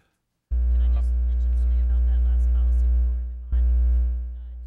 Just to kind of follow up on the questions that we had raised on this topic. Another recommendation from Drummond and Woodson, and it's not in policy, but it's something that we talked about at policy committee, was the development of a couple of accompanying documents to support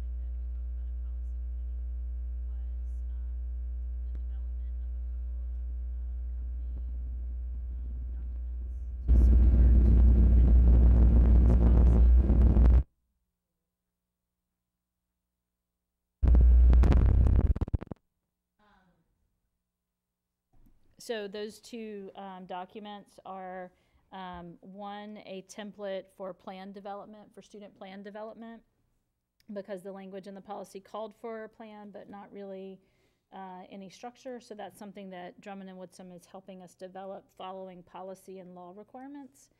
And secondly, kind of a guidance, a procedural checklist, a guidance document, so that as we are approaching, considering requests that a student may have, we can kind of go to this checklist and make sure we're not missing something that policy implies that we need to be doing. So those are documents that we asked for them to work on for us, and they're in the process of doing that right now. And I think that those are great documents for us to kind of use going forward, to help give just guidance to everyone through this, because as we talked about, it's not a linear path with every student that wants to have a plan developed. So some guidance is helpful, and I think that that's something that I just wanted publicly to be able to express. We discussed it at the policy committee meeting, but it's important to acknowledge that that's a part of our plan as well.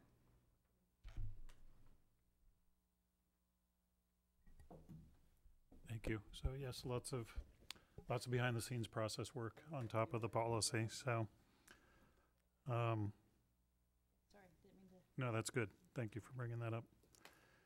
Okay, so on to GCF. Nothing's changed since you saw this 2 weeks ago, but since it was a big enough change, we decided to give it 2 reads. The main focus is a lot of clarifying language. This having 4 parts of a policy confused people, so a lot of it's clarifying. The main changes are that we have now brought the staff collective bargaining, ed techs, kitchen staff, janitors, and so forth, into the policy. We haven't really changed anything about it. It's still hired by the principals, doesn't come to the board, but we at least now have that in writing, that that's how it works. And we brought the central office staff into this policy. Again, some of which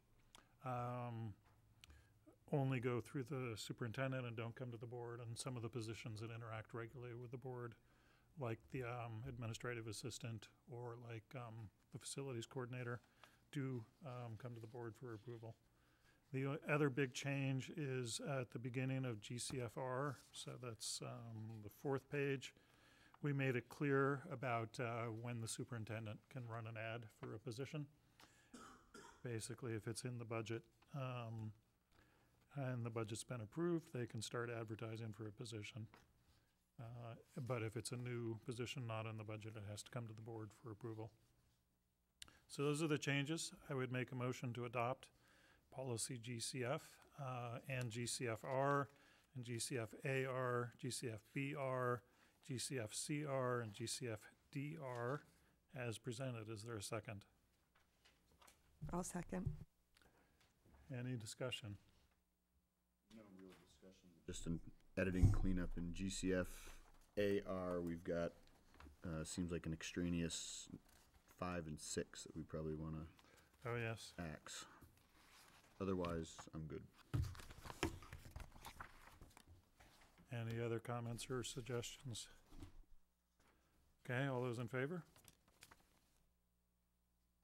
All right. Next up, lunch prices. You have a proposal from our food service director, Ben Jacobson, in here. The net is a 10-cent increase, which is leaves us quite comparable to other towns in the area. Our increases are capped by state law, so if we don't increase this year, it's not like we could double the increase next year. I'll go ahead and make the motion, and then we can have discussion. So I will make a motion to approve the price changes for school lunches as presented. Is there a second? I'll second that. Any discussion or anything you wanted to add, Meredith? I would just say that Ben did a nice job kind of outlining his rationale here for this recommendation and giving us this comparative kind of analysis of the surrounding school districts. And just for the benefit of those maybe watching or listening, elementary prices would go from $2.40 per meal to $2.50 per meal. And middle and high school, this is for lunch, would go from $2.65 per meal to $2.75 per meal.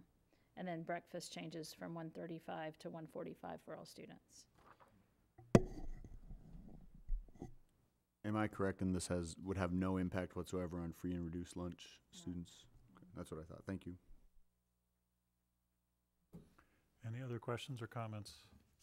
I'm just interested in this last number where we're actually decreasing the price of like an adult breakfast. Is there a reasoning behind that? Well, the adult meal at $5.85 is cost prohibitive, and I think adults are not eating, and I think it would help our lunch program revenue if we lowered that a bit, but still be at a price point where we can make a little bit of profit.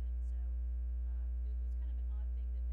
discovered this year, and he wasn't really sure why it was set that way, but I think it will be will promote more adults eating lunch, and it's lunch prices. I know it looks like it might be breakfast, but it's lunch. Yeah, that's a good question.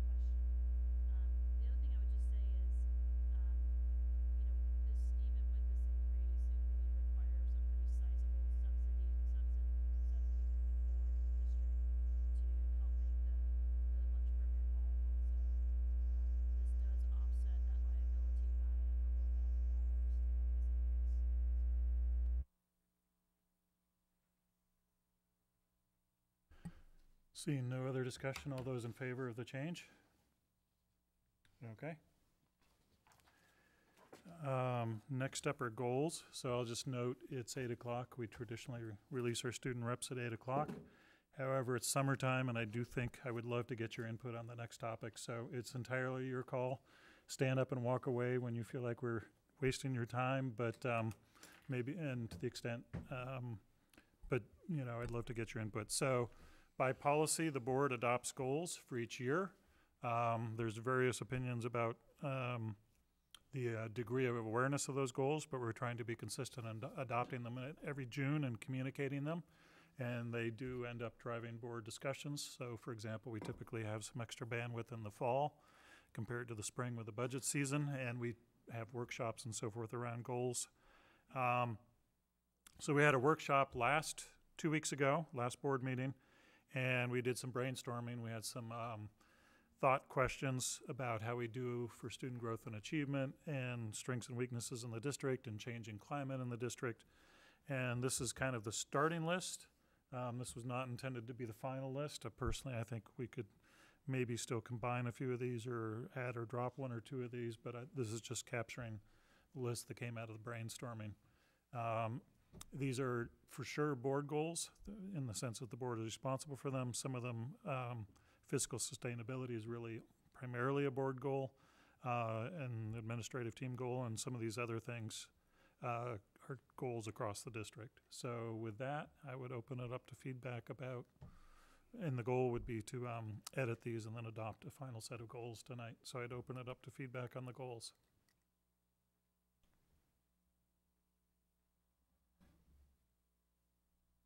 I think one of the things that we've talked about is the work that we've done on scheduling across the district.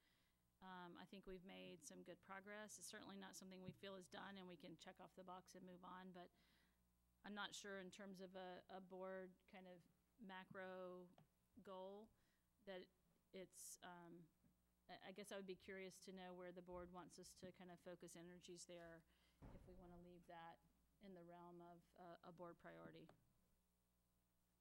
I would kind of agree, and maybe I have the benefit of having been to the curriculum meeting last month, but there was a substantial overhaul of the schedules that aligned maroon white days across the middle school and the high school, and I think ASA is going to a 6-day schedule, which being a multiple of 2, they have more specials that are spread out through the week, but would align that as well, which I can speak from my own experience with one of my sons, that has made it much easier to move across the building. So I feel like a big win has happened in the past year with scheduling, and I appreciate kudos to the administrative team for doing that. My mind, the one remaining goal would be to think about aligning with the university to make it easier to take classes, but I'm not sure that that's, for me personally, the priority for the coming year. So I personally would propose maybe dropping scheduling as a priority for the year. I'm fine with that, with the understanding that the remaining piece that you just mentioned gets looked at in kind of a serious way, and if we want to just take it that that'll continue to be looked at by administrators as they schedule, that's fine. If we want to wrap it into the fifth point down here, community university connections and relations, I'm also fine with that. If you want to have a combination of the two, I'm fine with that. But I do think that's the one remaining piece that we need to tackle. And that one's probably going to be harder because we're not solely obviously in control of that. You know, trying to line up schedules up and down the hill, that's all us. This other part's not. So, but if we do that, I'm fine. Yeah, I think scheduling needs to be sort of more of a long-term goal of adding that other piece. I think we need to see how this, you know, the changes we have made work for a little while, and then try to keep working towards the university connection, though. I would just add that I think genuine alignment with the university is going to be a radical change to the schedules. It's going to mean going to a Monday, Wednesday, Friday versus Tuesday, Thursday schedule that's just a proposal, but something like that, that degree of radicalness at the high school, and I don't think that's going to happen. I think that needs to happen when we have focus and attention to have a good community-wide process, and given facilities, I don't think that's the year to do it, but and I think we have captured a lot of the benefits short of doing that more radical thing. So I don't think anybody's going to argue that facilities is one of our goals for this year. It's clearly at the top of the list. I don't think anybody's going to argue that fiscal sustainability is on our list.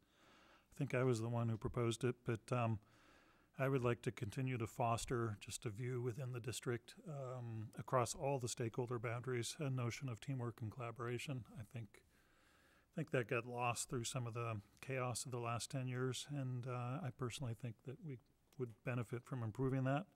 So that's why I put that on there. I don't know what other people think. I personally think the next two could perhaps be combined. They're external, we could call it something like external relations. I think that's a good idea, although I think I'd say alumni and external relations. Okay. Yep. Alumni and external relations. I think we talked about sustainable curriculum process. I think we're happy with the curriculum work, more than happy, very happy with the curriculum work that's happening, but I think there's concerns on a couple of levels, whether that's sustainable on the superintendent and possibly superintendent level. I think there's also some challenges for teachers figuring out, you know, what's the best way to find them time to do that as well. I mean, everybody's been making things happen, but I just want to make sure it continues to happen and it's sustainable. It's also important, I think, there to point out that expecting our new ASA principal to jump in with the same level of curricular involvement that our current ASA principal has been able to have is probably unrealistic. I agree. So. Yep. And I also think the curriculum committee, which has been fantastic and which we started 2 years ago and is doing everything we wanted to do, is still a work in progress in terms of figuring out exactly what needs to come there and what doesn't need to come there. So I would suggest that stay.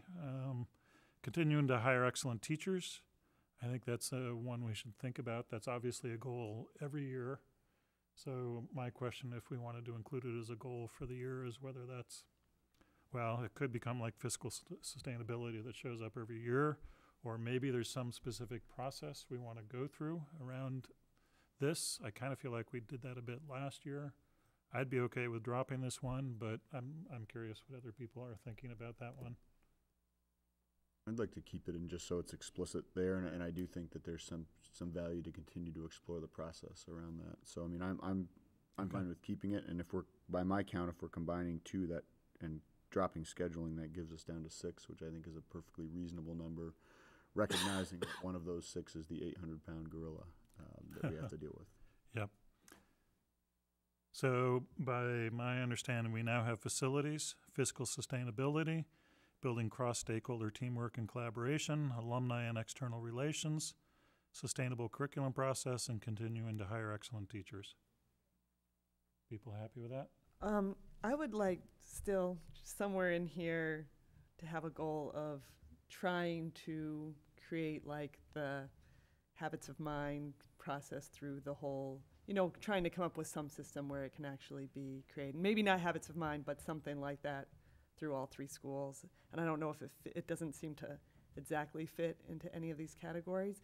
But I think especially if we're losing Darcy, who kind of like, I don't want that to be lost, because I think that's a very important thing that we haven't actually fully explored through all our schools.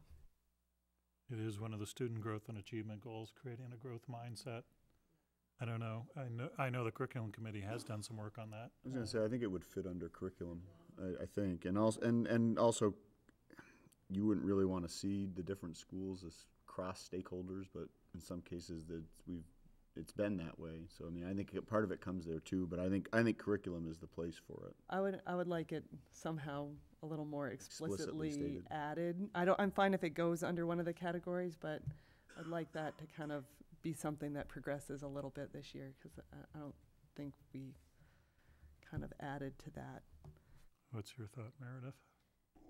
Well, it's definitely something that we've started a discussion, but that's all it's been so far, a very beginning discussion.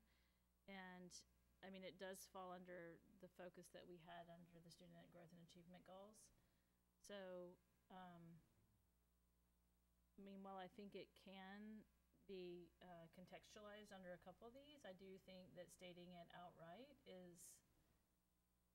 maybe shines a light on it, because the discussion we had, I think revealed to me that not everyone is where you are on this and where I am on this. That some people think, well, it's fine the way we have it.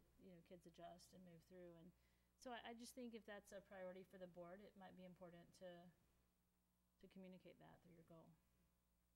I mean, I know it's a priority for me, but I've taken, courses through our old school where like it was a priority and it was really being pushed, and we actually had, like a full course lesson on it, and I was really sold on the whole idea.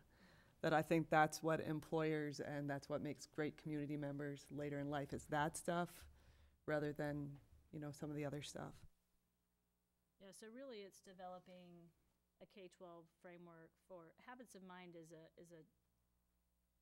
framework for kind of, work habits and soft skills.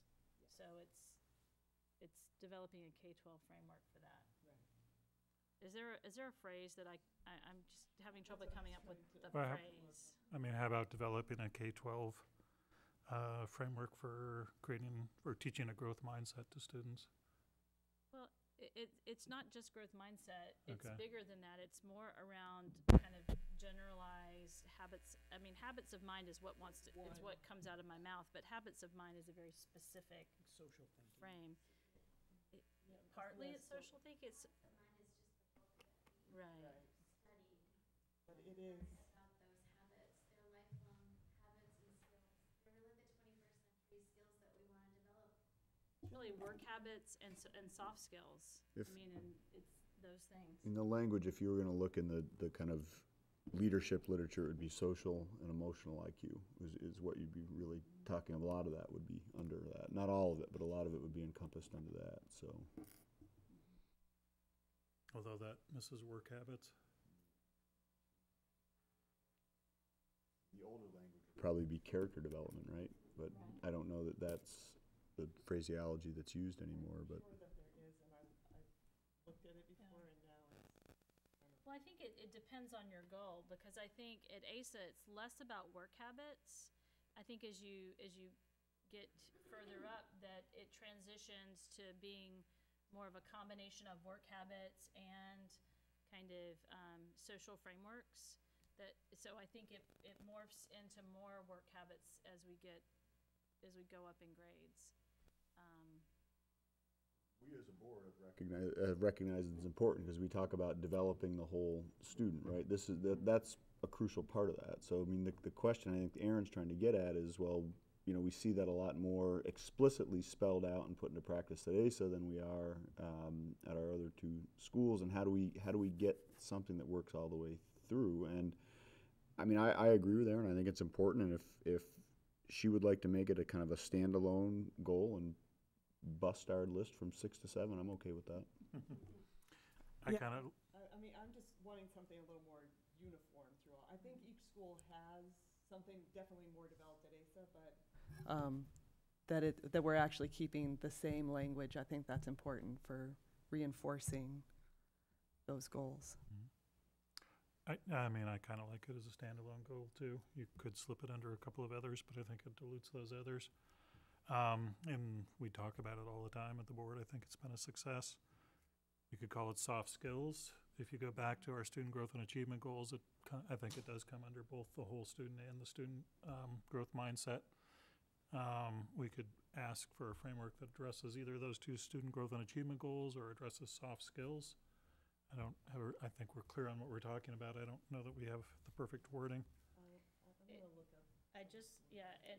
I mean, there are all kinds of things on the list, but social and emotional intelligence is one way that is characterized. That's the bulk. Yeah, the social emotional intelligence framework.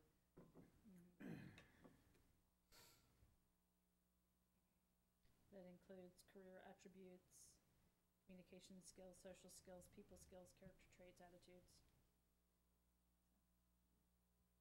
Is that what we want to put it under? Social and emotional skills? All right, so I'm going to... I think the framework part is Yeah, develop a K-12 framework for social and emotional skills. I would call it 21st century going for skills. 21st century skills. For 21st century skills? That covers problem solving, critical thinking, collaboration, teamwork, creativity. Not really the work habit piece at the time, but more of a K-12 Yep. term. And maybe what we do is we figure this out, right? Right. So I think that's maybe a first step in the work. Yeah. So I think habits of mind at ASA is an appropriate framework. At the high school, is the guiding principles of the main learning results is really the 21st century framework. But Yeah. I think we use 21st century skills. It covers K-12. Yep. I mean, I think Maris' point is a good one. Probably the first task is to figure out what exactly we're talking about. So I'm happy with just develop a K-12 framework for 21st century skills. All right, so we now have facilities, fiscal sustainability, building cross-stakeholder teamwork and collaboration, alumni and external relations, sustainable curriculum process, continue to hire excellent teachers is 6, and 7 is develop a K-12 framework for 21st century skills. Everybody good with that? Anything from the students missing? Bad ideas, good ideas? What's your favorite one out of that list?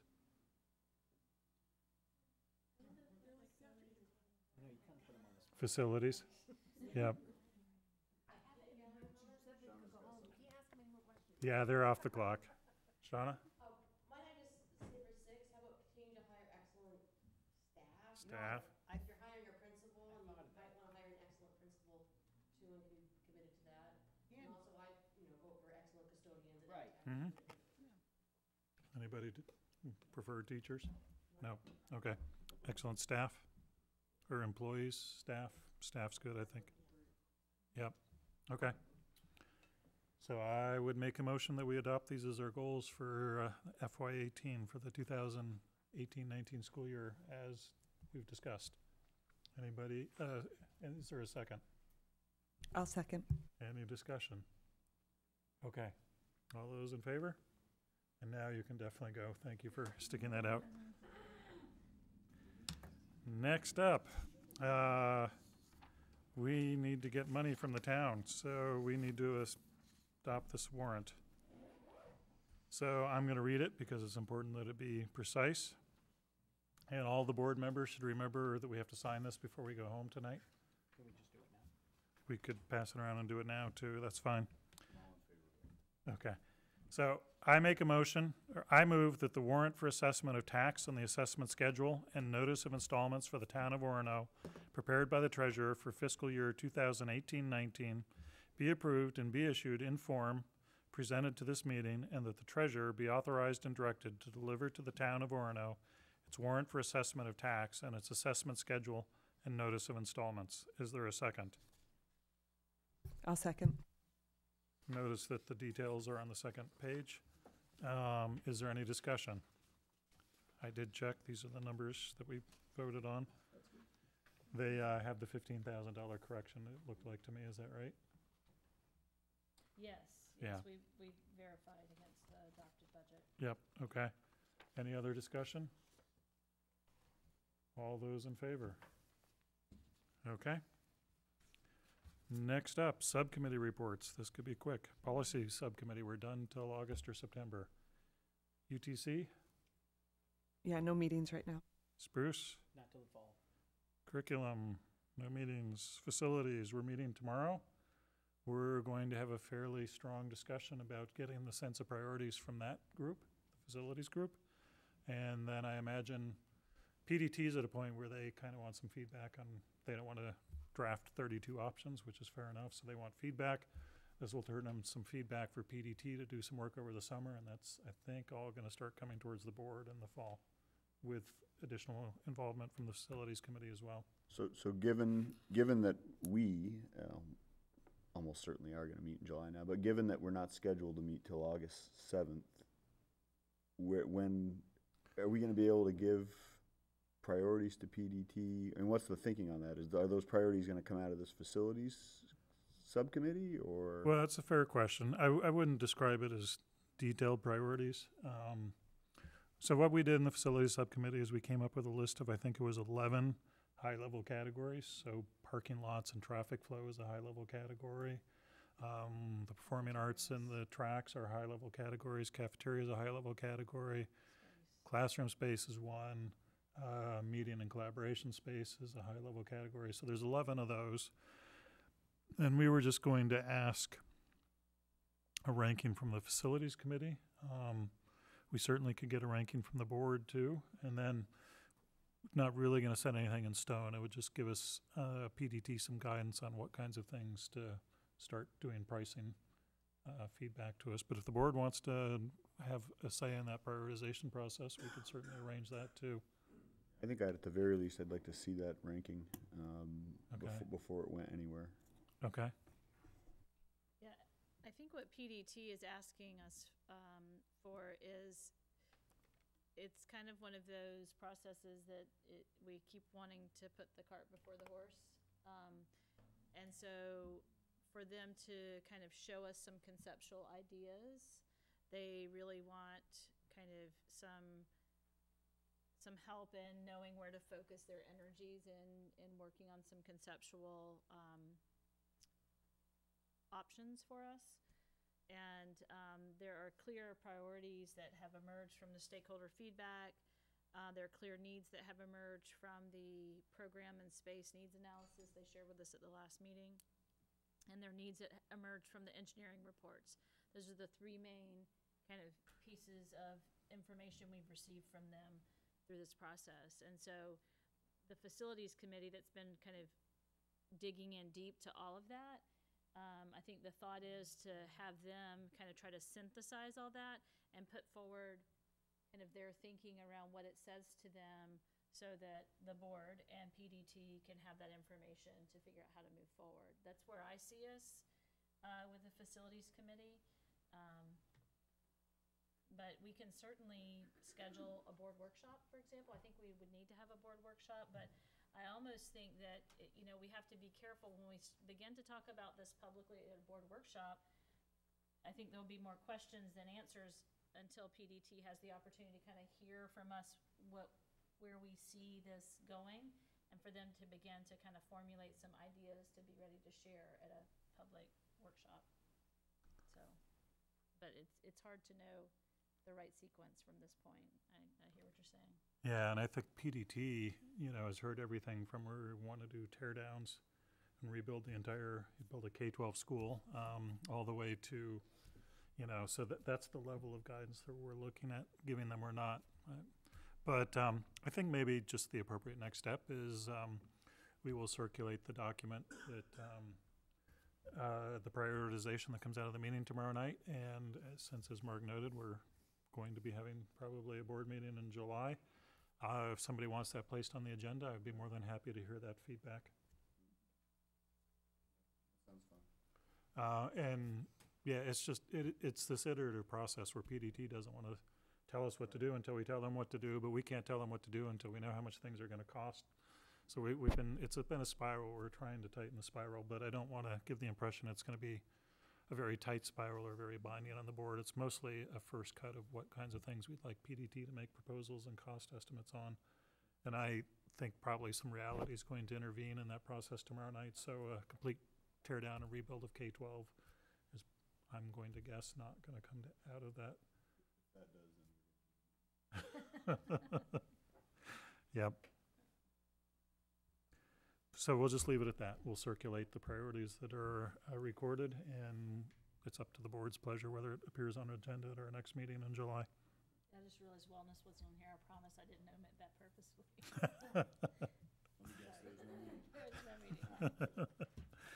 Sorry.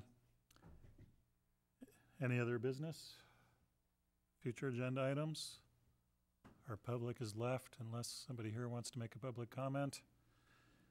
Date, time, and location of the next meeting is currently scheduled for August 7th, 2018, 6 p.m. here in Town Council Chambers. We probably will have a additional meeting scheduled.